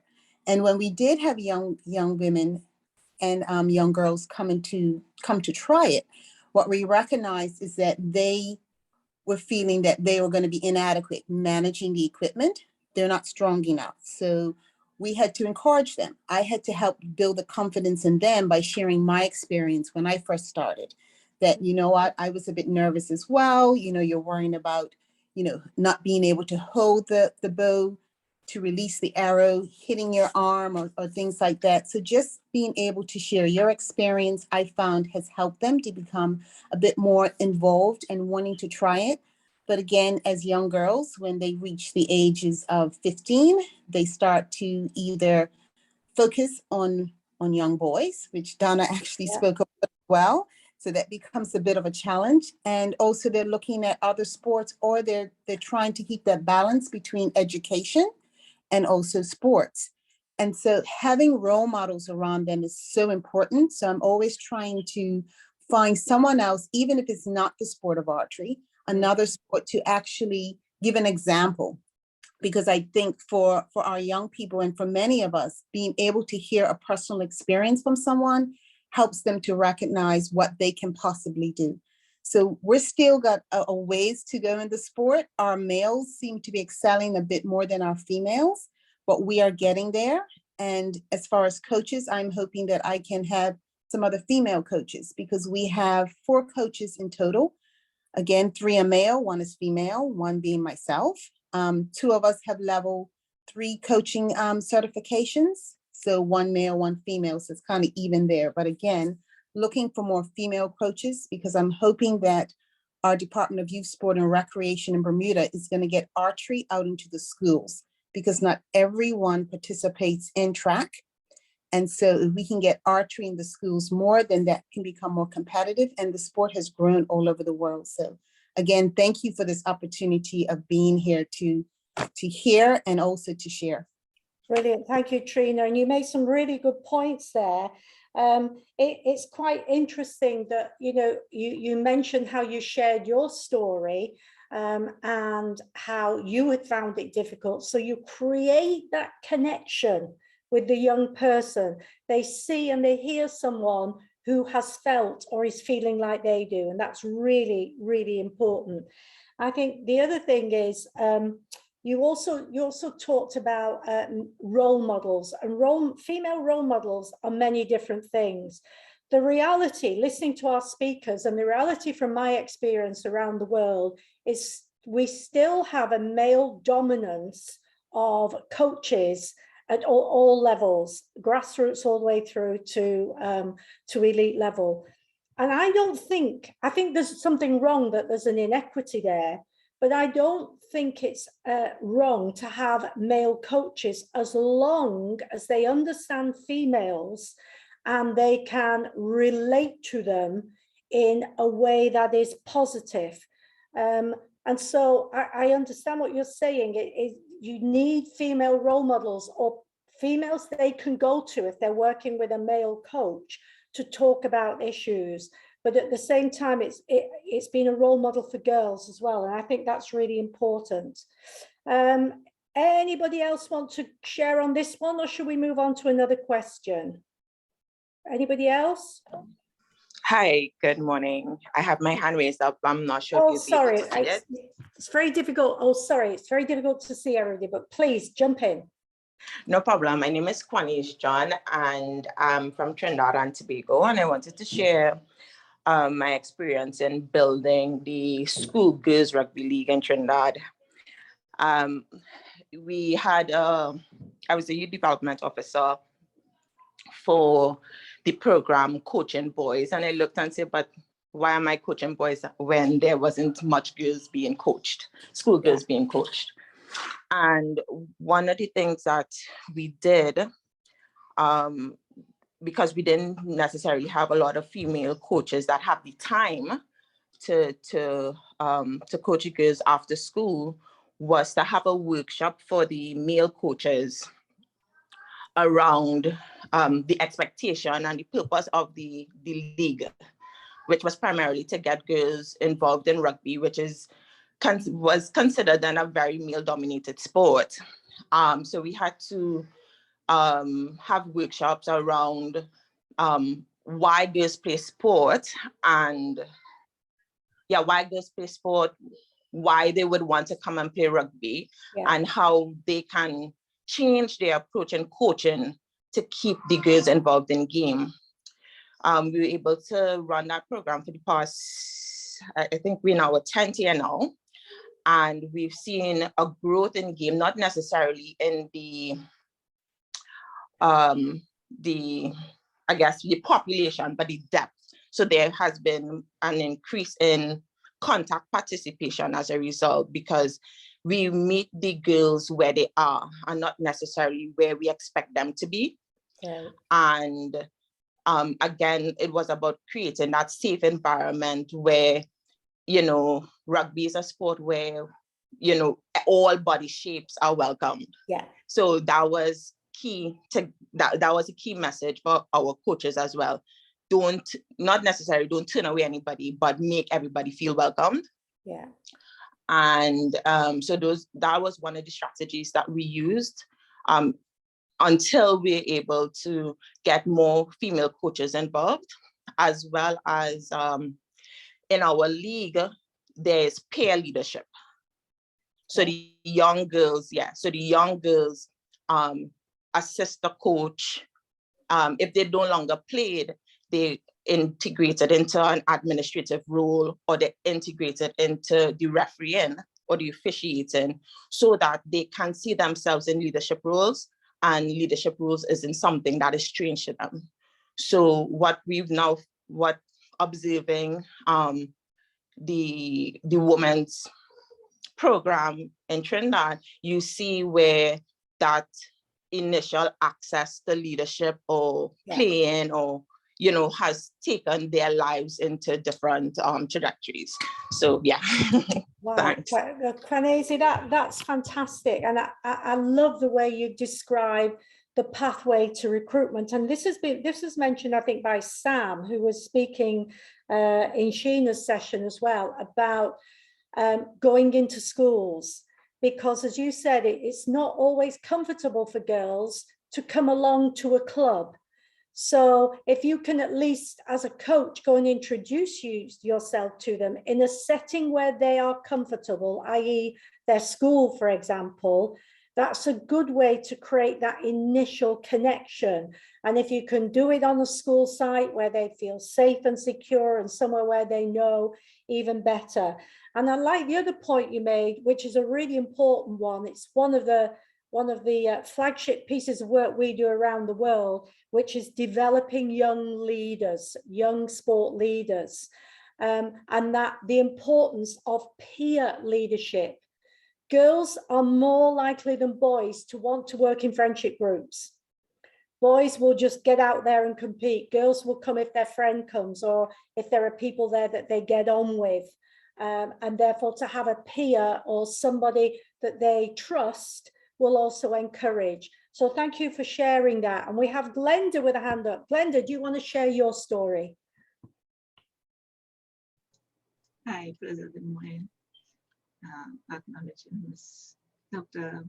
Adams, Dr. Bridget Adams. Good morning to you, ma'am. My recruiting program was fairly easy for me because I am a retired fire officer and was transferred to, at my time in working, I was transferred to a station in a sort of rural area with a lot of primary schools. And we were just recently developing a youth program. And I went to the lady in charge of the program and I mentioned to her, I just completed a netball course. And would it be a problem, or would it be easy for me to recruit girls from the primary schools in the area? Because they were looking at like 4 primary schools in the area. And she said, sure, you know, that's a great idea. We went along, we planned out our program and went to the school principals, and we asked them for at least 10 girls for the time, because it was just starting up. And we gave them a date and place to meet, because a central school also, there was a high school in the area that had the facilities and everything. And we started the program there in 2010. And from ever since, we still recruit girls up to now into the program, even though the girls, the bigger ones would fade away or they will go on to other clubs. If they reach a development at the stage that pass the development program, where we could feed them into other senior teams within the leagues. And sometimes they will come back, some of them retain them, they come back and they will help with the girls in different positions. If you're mastering shooting, center court defensive, playing positions, they will come back and they will have the other little ones coming up in the program. Like this afternoon, we have a program where the senior girls will come in and share their experience within the system. So that's my program in sharing. Well, that's my experience in sharing and retaining girls as we go along. Brilliant. Glenda, thank you for that. And you made some really good points for us there. I mean, you talked about some girls who didn't stay in netball, but they went to other sports. And I think one of the important things for us as coaches, of course, we'd love to keep our young women with us in our sport and continue on a sporting pathway. But if they've had a good experience with you as a coach, if they've had fun, if they've enjoyed it, then they'll maintain a lifelong interest in sport. And that's what we really want. We want them to keep enjoying and doing activity. So by you giving them that lovely experience, even if they haven't stayed with you, if they've gone on to other sport, that's a really positive thing for you. And I think the other thing you talked about as well is, and this has been mentioned a lot of times, right from our speakers, is the real importance of offering our girls and women other roles within sport. And that's how we're going to create the infrastructure and the role models we need. So they can come back as a peer leader, they can come back and they can umpire, they can come back and be an administrator, they can be a role model in a different way. And I think that's a really important one as well. So thank you, Glenda, for that. I wonder, I think we've got a bit of a message here from Penny, which is talking about sailing, which is really unique about as a sport, because it's one of the few sports where men and women compete together. Penny, would you just share with us, how do you get girls involved in sailing when it is by nature a male and female sport together? Do you have any issues recruiting them, or what is it that you do? Hi, good morning, and thank you for this very insightful workshop today. Our girls and boys come from starting summer camps, basically, and that they would get recruited over summer times from, we're not in schools, it's a lot of it is by word of mouth, by my friend sails, I will go and sail. Yeah. And so from a young age, we start them 6, 7, 8, more 7, 8. They train together, males and females train together. They compete together. With the gender equity in our international federation, it is now required in mixed boats that there is a male and female, or in some cases, 2 females and 1 male. Okay. So there, although sailing is very much and has been for a long time, the old boys sport, yeah. Our federation, our international federation, has opened the doors, and women are taking very much larger roles in everything from the athletes to the facilitators to the administrators. And up till this afternoon, we do have a women's only. There's a global women's festival that starts today that runs for 10 days worldwide. We're taking our girls up to do some radio controlled sailing, which is a fun thing. We have heavy coaching on water, but we have to have fun things for them to do as well.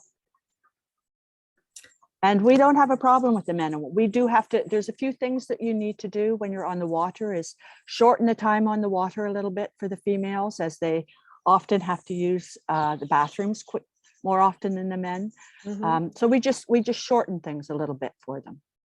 Okay, Penny, that's really insightful. And there's a few things that you mentioned, which I think are great. First of all, you do it through a summer camp and you start them early where boys and girls are still playing together without any fear of failure or anything that would impinge them joining the sport.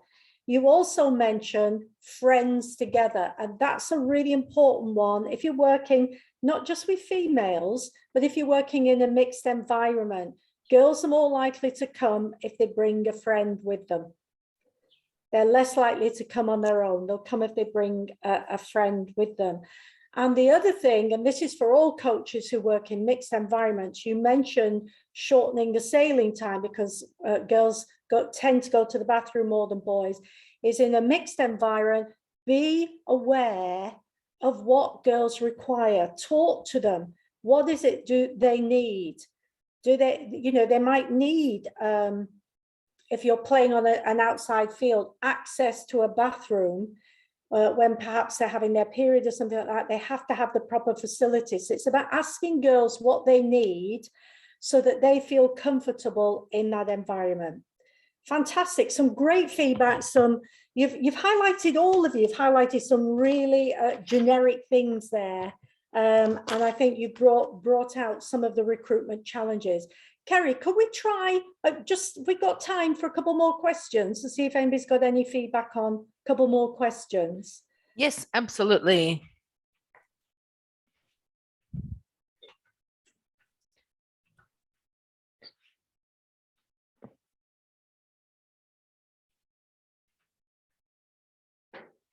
Shall I relaunch the poll, Viv? Please, yeah. If we could just have the 2 more questions, it'd just be interested to get a different bit of feedback.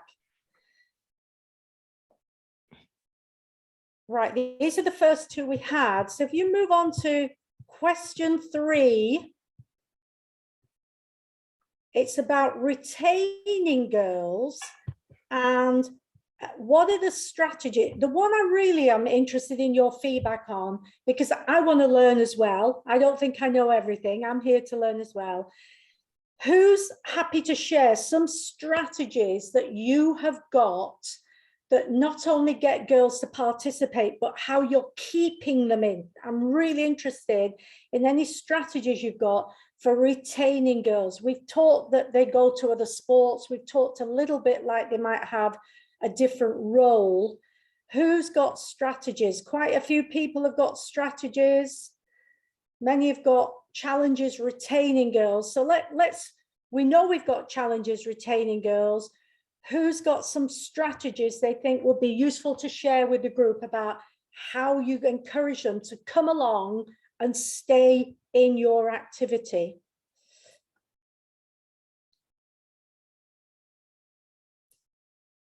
Anybody want to share? So any positive, I can probably share the strategy. Fenella, jump in, share a strategy you've got. This is about sharing what you're doing well now, which would be great. Hi, good morning, everyone.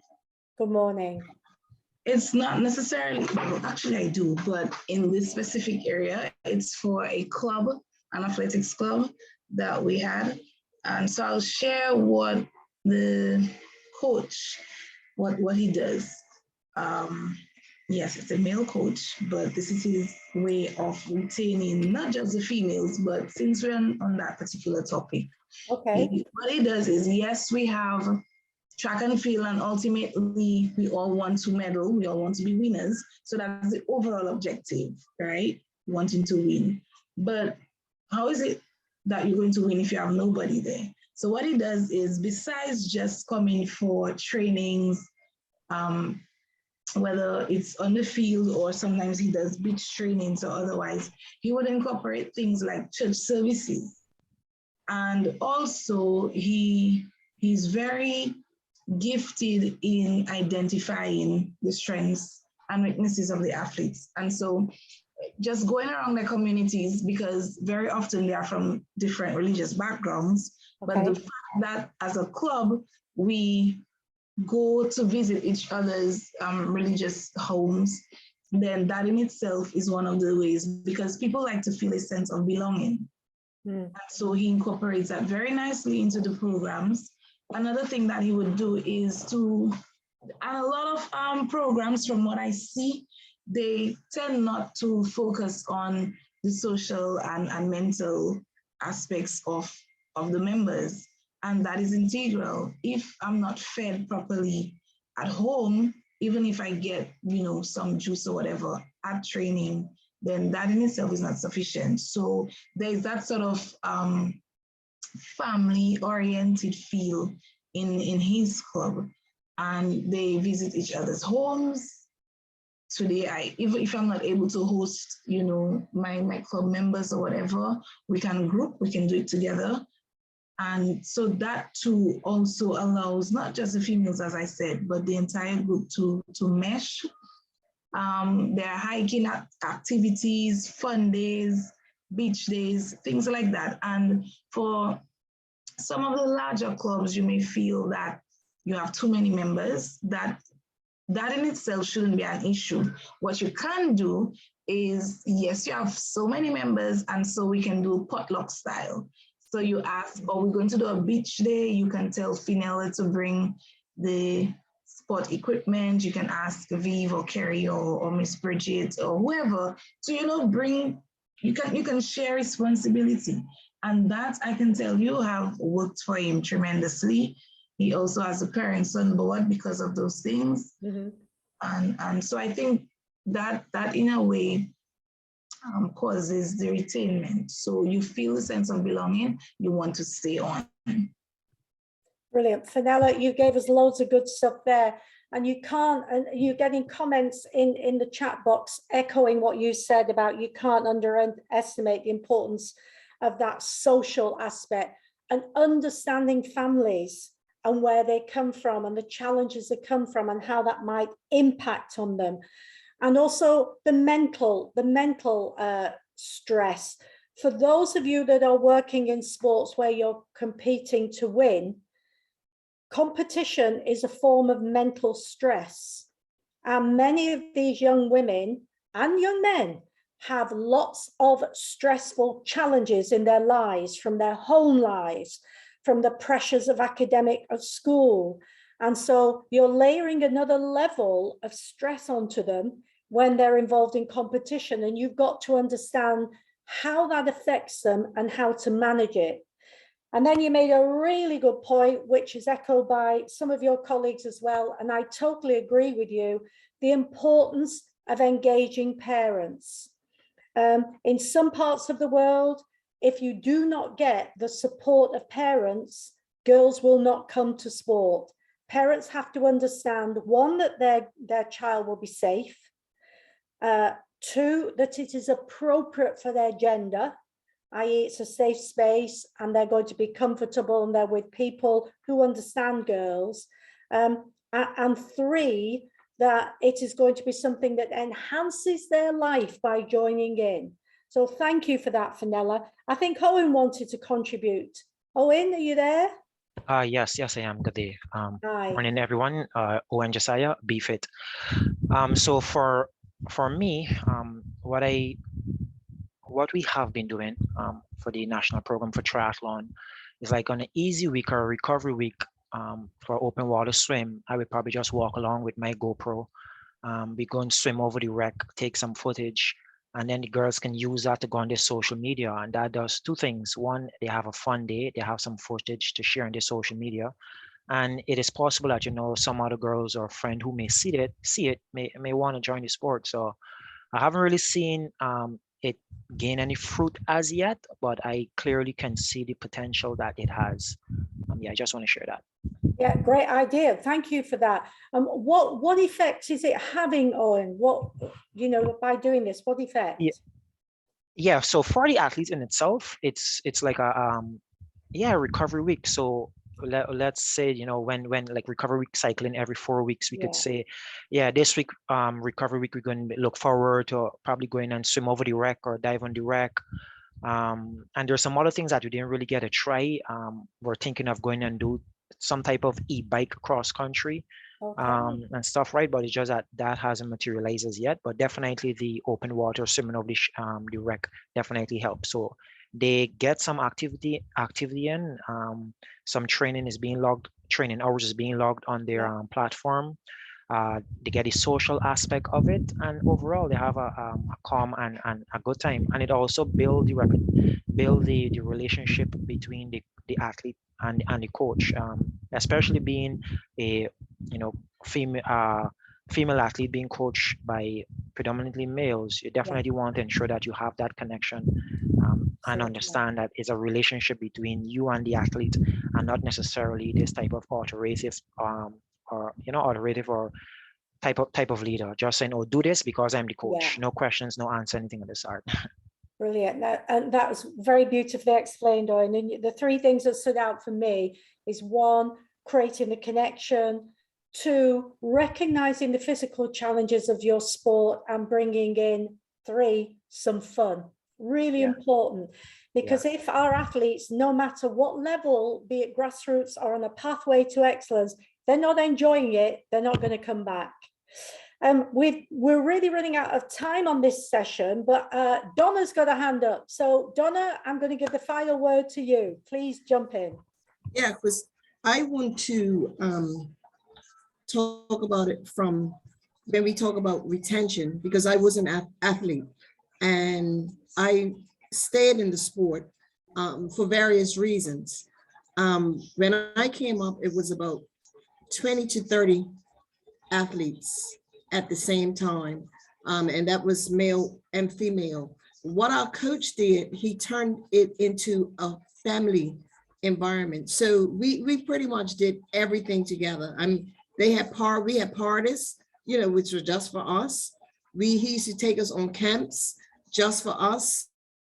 We traveled overseas, to meets as a team, not just representing Bermuda internationally, but just going as a team. And to this day, we all are very, very close. The majority of us went on athletic scholarships and we went to various different schools. But when we came back to Bermuda, we always met. Even to this day, we get together, and just talk about the old days and so on. We lost one of our athletes a couple of months ago and we all turned out. I mean, that was the first time one of our group had passed. But the way that our coach was a male coach, and he understood the female body, and we were able to sit down and talk to him and say, this is not a good week for me. It's that time of the month, so he would ease back on our training that time. But we felt so comfortable with him that we told him things. But that's why I agree. It's very, very important, the social aspect. You can't just go to training to train, but it also has to have some sort of a social type of atmosphere. And I mean, it's just really strange. We did every single thing together. All of us went to different schools and we trained 3-4 times a week. And over the weekend, he always had some activity that we did. Sometimes we even went to his house and just had parties. Everyone would bring a snack. And that kept us in the sport. I mean, I am so passionate about athletics, and it's from the way that I came up. So as you said, retention, it is about having the athletes not just train, but enjoying themselves and enjoying the environment. So I'm very grateful. I think Sheena said it too. Athletics has taken me across the world, and it's still taking me across the world as an administrator. And the reason that I stayed in it is because I enjoyed it. I was in a safe environment, socially, it was fun. So I think it's very important for coaches to make sure they do include that social part. And also someone mentioned earlier as well, you know, come with a friend.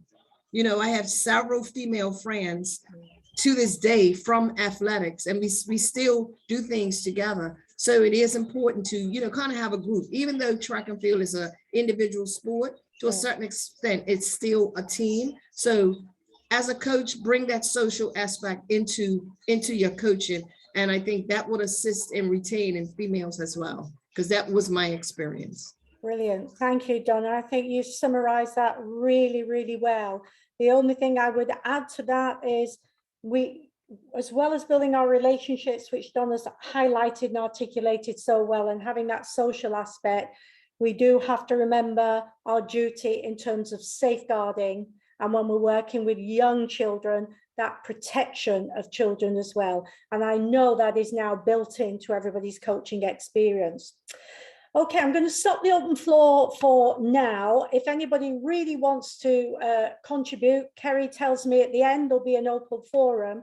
I just want to spend, I'm very aware of time, I just want to spend 10 minutes and take you through the Nike Girls Coaching Guide, which you'll all get access to at the end. So if you can chuck up those slides for me, Kerry, that would be really good. Okay, so the coaching guide is how to get and keep girls in sports. And this was, underpinned and funded by Nike. I developed it together with my colleague, Megan Bartlett from We Coach in North America. It is in 14 languages. So if English is not your first language, there may be a language that is more relevant to you. And it came from a lot of research from the Women's Sport Foundation worldwide and speaking to coaches and young people around the world. I'm just going to quickly take you through over the next 10 minutes, the sections of it, and highlight the really important bits, I think, but you will be able to browse through the full document whenever you want. So what does it have in it? Well, it has some recommendations. It has tools to help coaches. It has some advice for those of you who coach in mixed gender groups.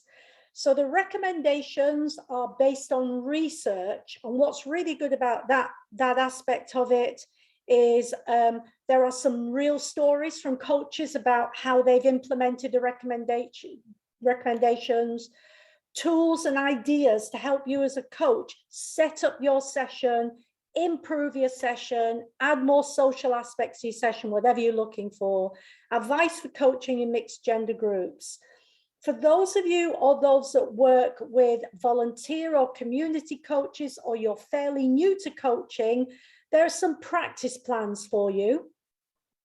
And then there's a behavior bank, which is all about tips to help you. For those of you who are quite senior or advanced coaches and you coach other coaches, there's a whole section on how you train other coaches. And then there's something called conversation starters. And I'm going to quickly go through each of these sections for you. Next slide, please, Kerry. So recommendations, top points, and coaches corner. Okay, so in the recommendations, there's a few key headings, and you've been talking about these and feeding back, and you've been really telling me great examples about this to go along. Next slide, please, Kerry. So the first one is about creating connection to the girls, all right? And it's really simple stuff. It's that relationship stuff. Simple things that you probably know already, so forgive me for experienced coaches. It's important to learn names, okay? And you can do lots of things to learn games. I play a game with young people called Spider Ball. You pass a ball and you say your name in a circle till you eventually start to pick up everybody's name. And you as a coach start to hear other people's names. So learning names rather than saying, yeah, thank you, that's really great, really important. The other thing is, really simple thing, whenever you're talking to your girls, create a circle. Because what often happens, the keenest or the most talented will come to the front, stand right in front of you. the less secure, the more nervous, the quieter ones tend to stand behind. So by creating a circle means everybody is valued equally. And the third one is, you've been giving me examples all along, ask questions. How are you feeling? Is this working for you? How's it been at home today? Have you had a bad day at school? Ask questions. So creating that connection to you as a coach, whether you're a male or a female, really important. Next slide, please, Kerry. Let her compete. Okay, really important. You can talk a lot about girls and about whether they want to compete or they don't want to compete. And clearly we've had a range of examples from you today of a pathway to elite.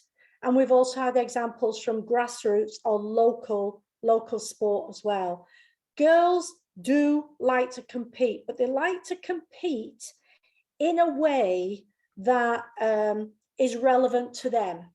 So for some girls, say you're playing cricket, it's how many passes can you make? How many fielding catches can you make in a team without dropping the ball, rather than a team against a team, winners and losers. So you can compete against yourself, you can compete together in teams, or you can compete against each other. So use different ways of competing to engage different girls in the activities you do. And that's really important, but never, never underestimate or assume girls don't like to compete, because they do. They just like to compete sometimes in a different way to boys. Praise competitors, praise them for effort, praise them for trying, praise them for not giving up, praise them for helping a colleague, and praise them for their skill as well. So think about how you praise, really important. And what the guide does, it examines a lot of examples for you there, so you can reflect and think, yeah, I do that, or no, I need to think about it. Next slide, please. Progress, not outcomes. Okay. Praise the right things in the right way. I've just talked a little bit about what you praise.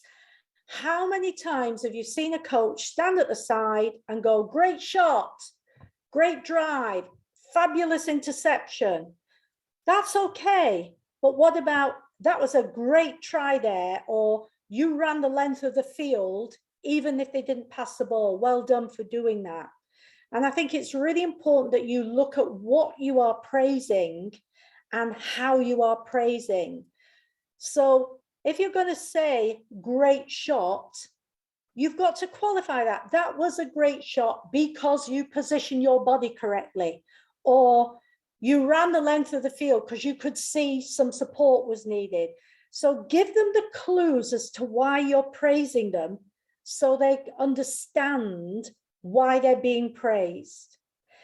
The other thing that will help them is, how did you do that? Get them to analyze what they did. So they might not be the greatest netball player, okay, but you can help them analyze what they did. So for example, they're playing on the wing and they didn't get the center pass. Why is it you always seem to not be able to get free for the center pass? Are you thinking about where you're standing before the whistle? So talk to them and get them to reflect on what they're doing so they can try and improve themselves next time. And then the other thing we mentioned before, it's about setting personal records sometimes, not just about who's the best team. So if you've got a netball tournament going on, it might be, well done, you played a whole match, you never stopped running. I'm really proud of you for that, even if they didn't win. So another one that we found through the research is that we praise progress, not always outcomes. That keeps girls engaged. Next one, please, Kerry.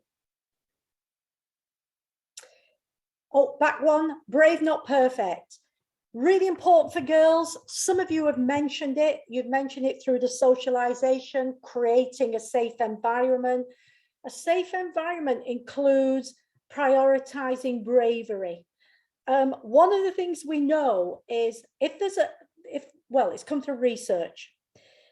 in a job advert where it says all the things that you need to do to apply for the job, the research shows that if this job advert was put out, only about 60% of women would apply for it because they didn't feel they had all the skills required for the job.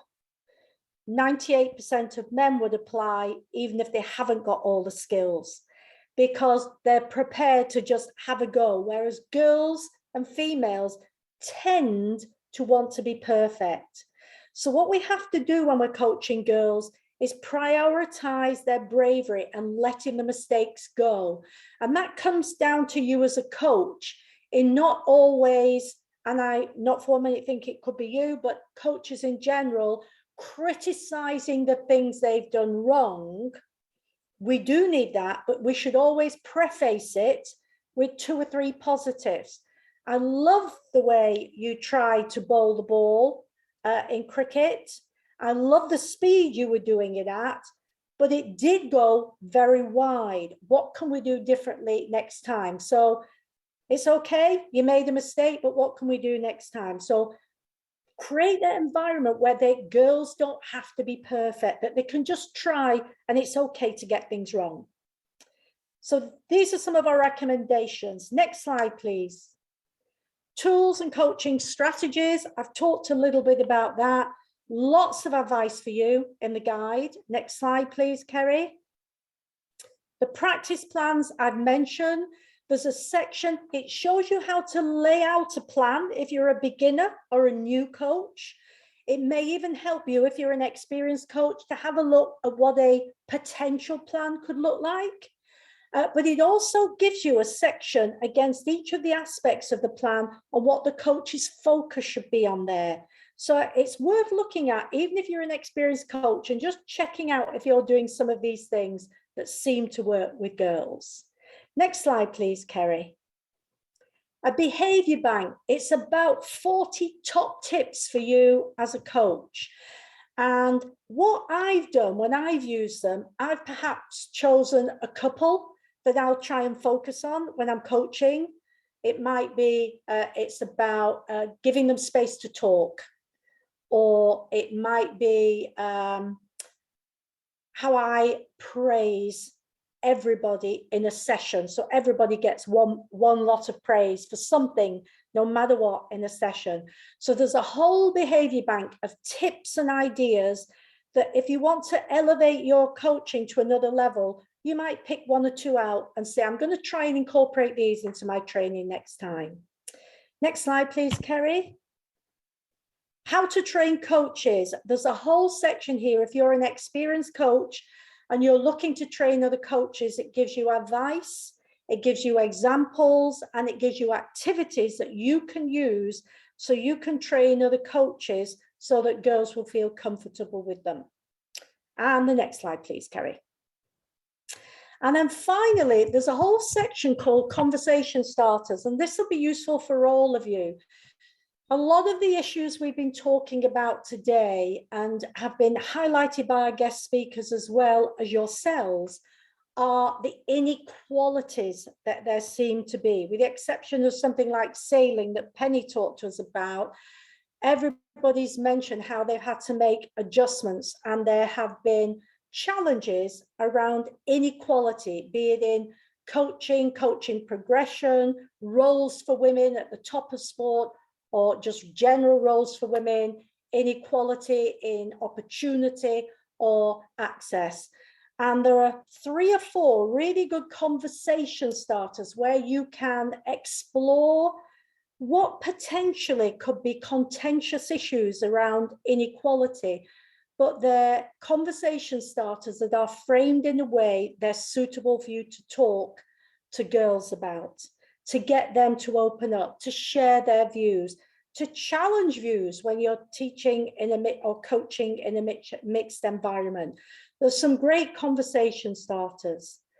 Now, because of time, I've not given you lots of examples. I've just whizzed through this and told you the content of, it's quite a comprehensive document.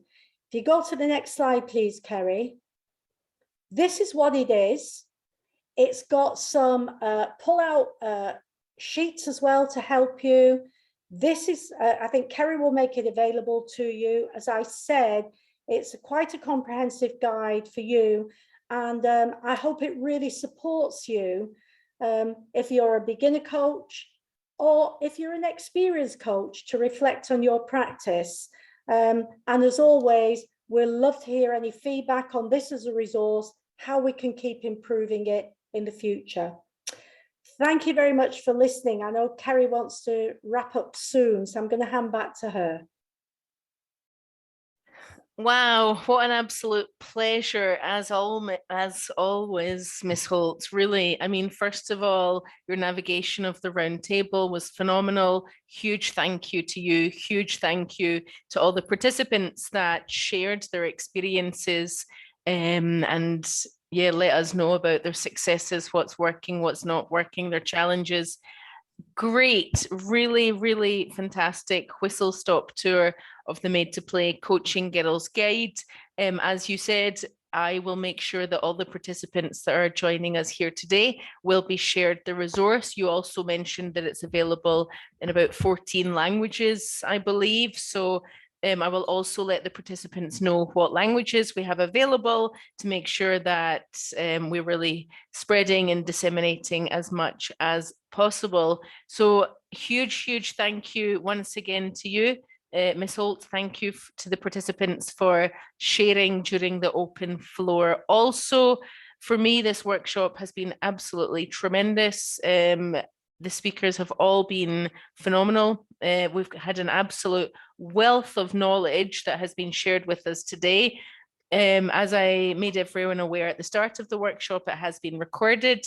So the recording will also be shared with all the participants so that you can watch elements back if you so wish.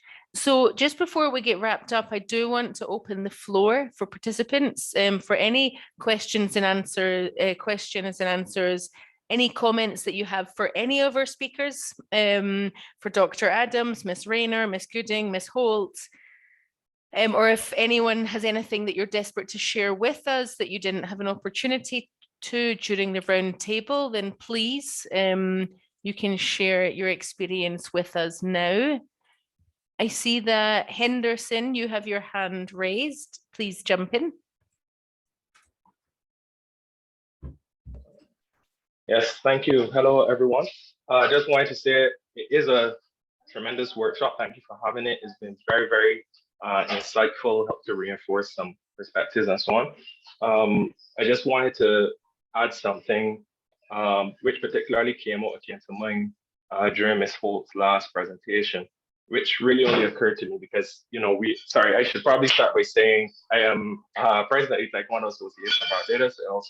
I'm a coach. I'm chief instructor for my own academy as well. So Taekwondo, as you know, is a mixed gender sport. There has been a lot of work done at the international federation level, and you know everything you guys have been saying in terms of senior women in leadership, the composition in the administration, in the boardroom, officiating is, you know, making it easier, for example, for females to be referees, for example.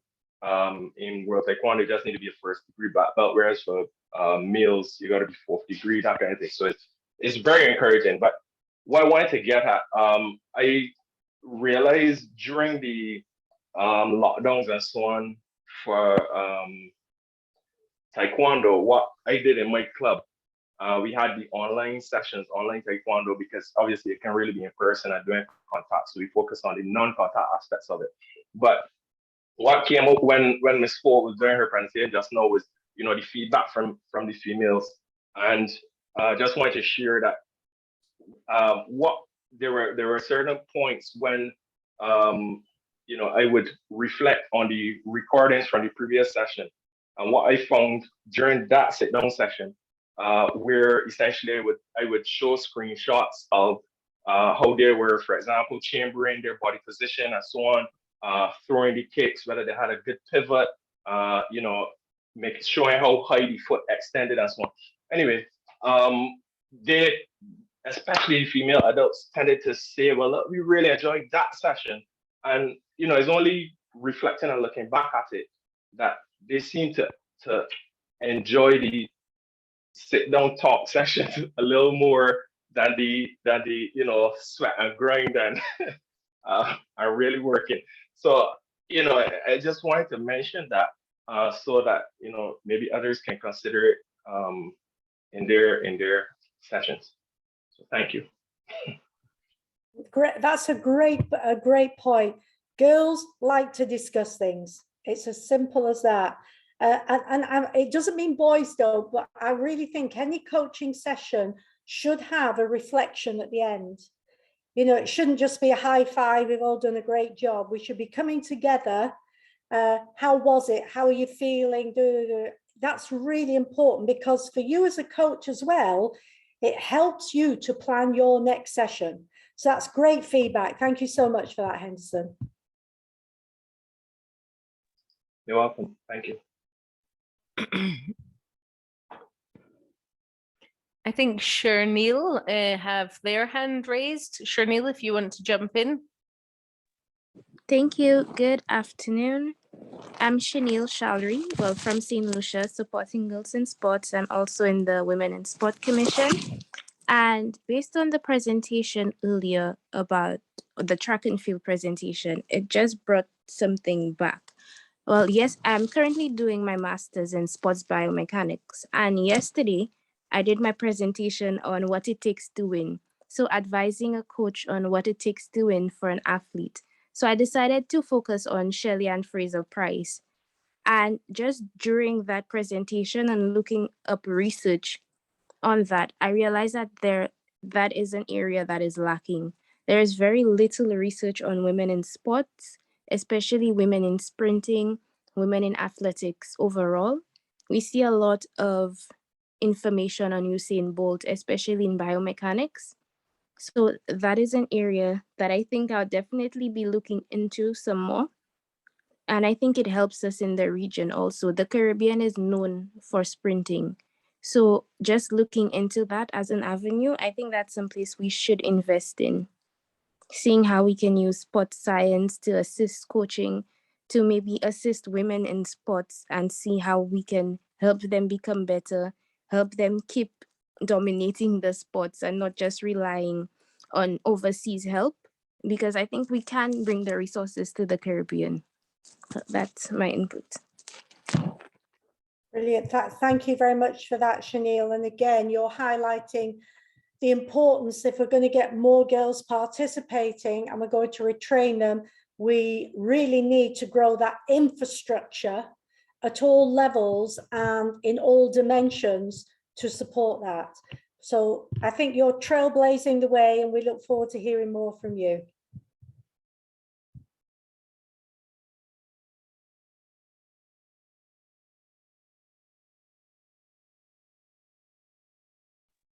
I think Dr. Adams, you had your hand raised. Would you like to intervene?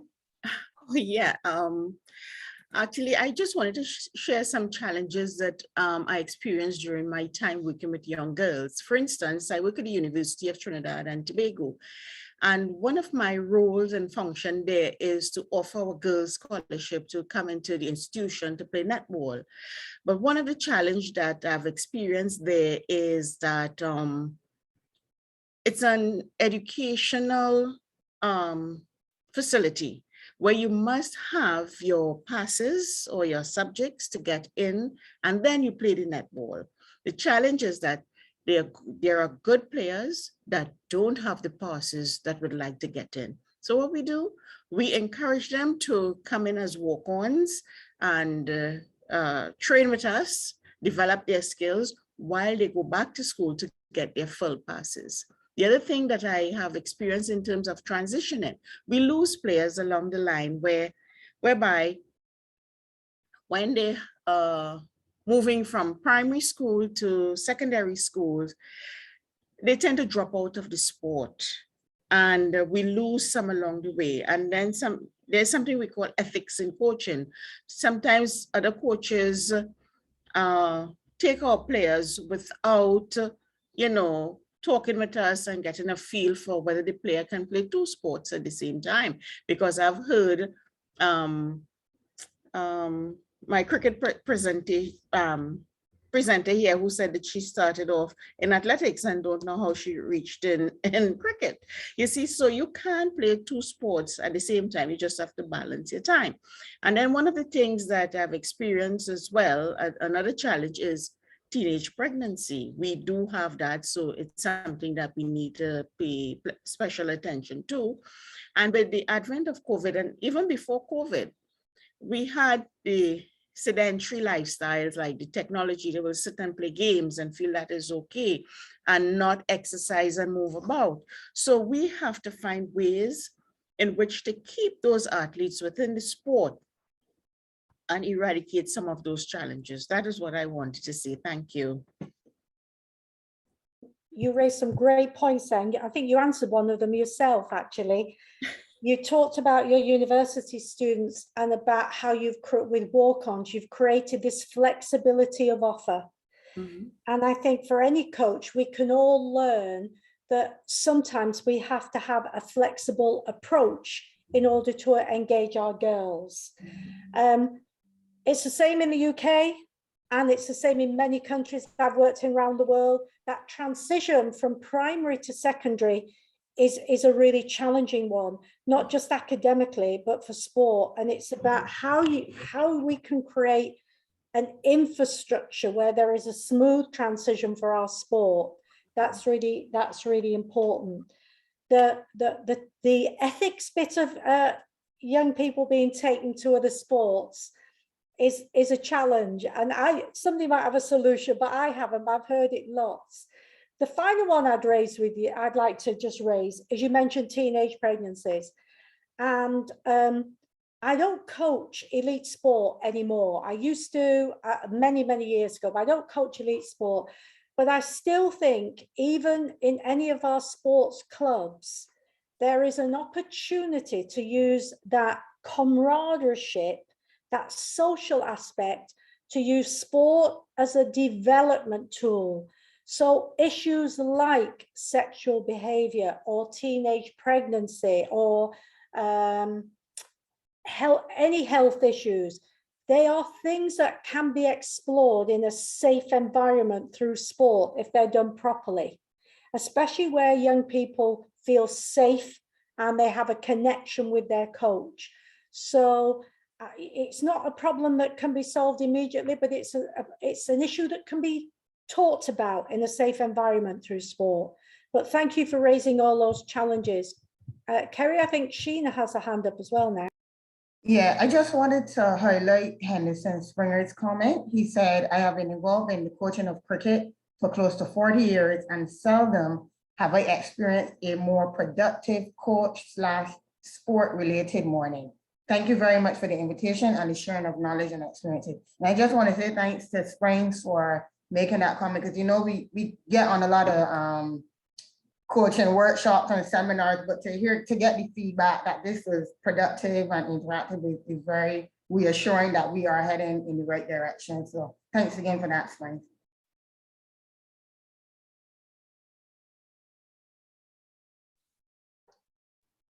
No, thank you, Ms. Gooding, for highlighting the comment that came in. And of course, to receive such initial positive feedback to the workshop that we've hosted today is just phenomenal. I think that all of the speakers have been beyond fantastic.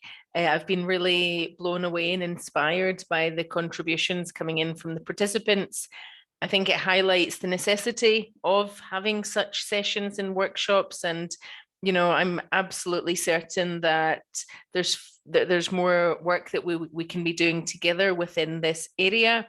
Certainly as part of TAFISA and Nike's very successful partnership on girls and women empowerment and gender equity, we have other activities that will be coming up over the next year. And, we would love to stay in touch with all the participants, the speakers, the presenters here today, to make sure that we can all continue to work together, to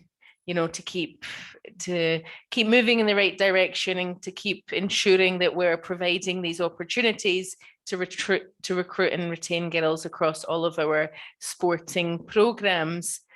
I'm super conscious of the time, so I think it is time for us to wrap up. Unfortunately, I could genuinely sit here for the rest of the day. But as I said, really, I think that today has highlighted the strength in cooperation, and it's highlighted the fact that there's a lot further work to be done. And I'm sure that this is not the last time that we will all be coming together to discuss this topic.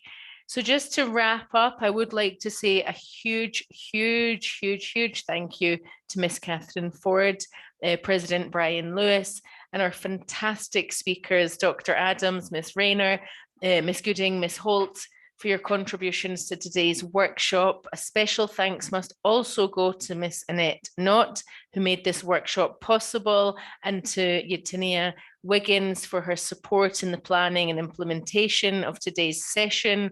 It's really been a team that has put this workshop together, and everyone has played such an invaluable role.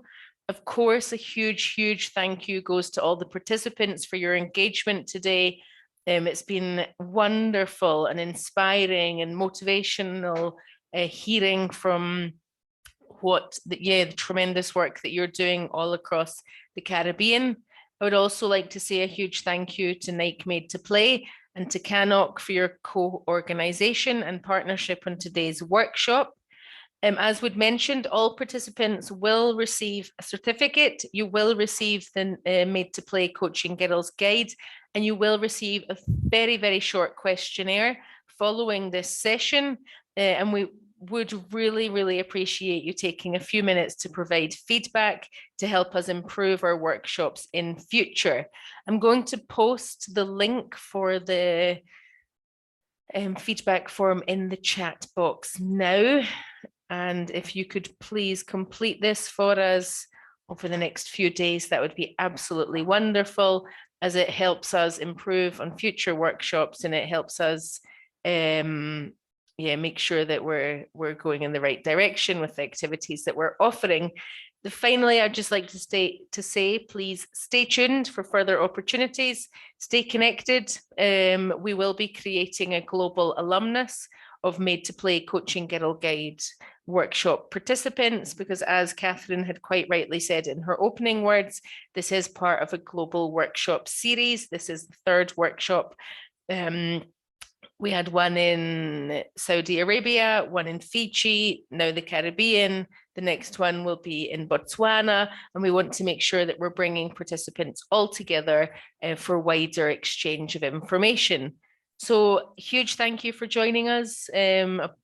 Thanks for your patience as we ran over time today, and I really hope that we see each other soon. Have a wonderful and safe weekend and take care. Thank you very much.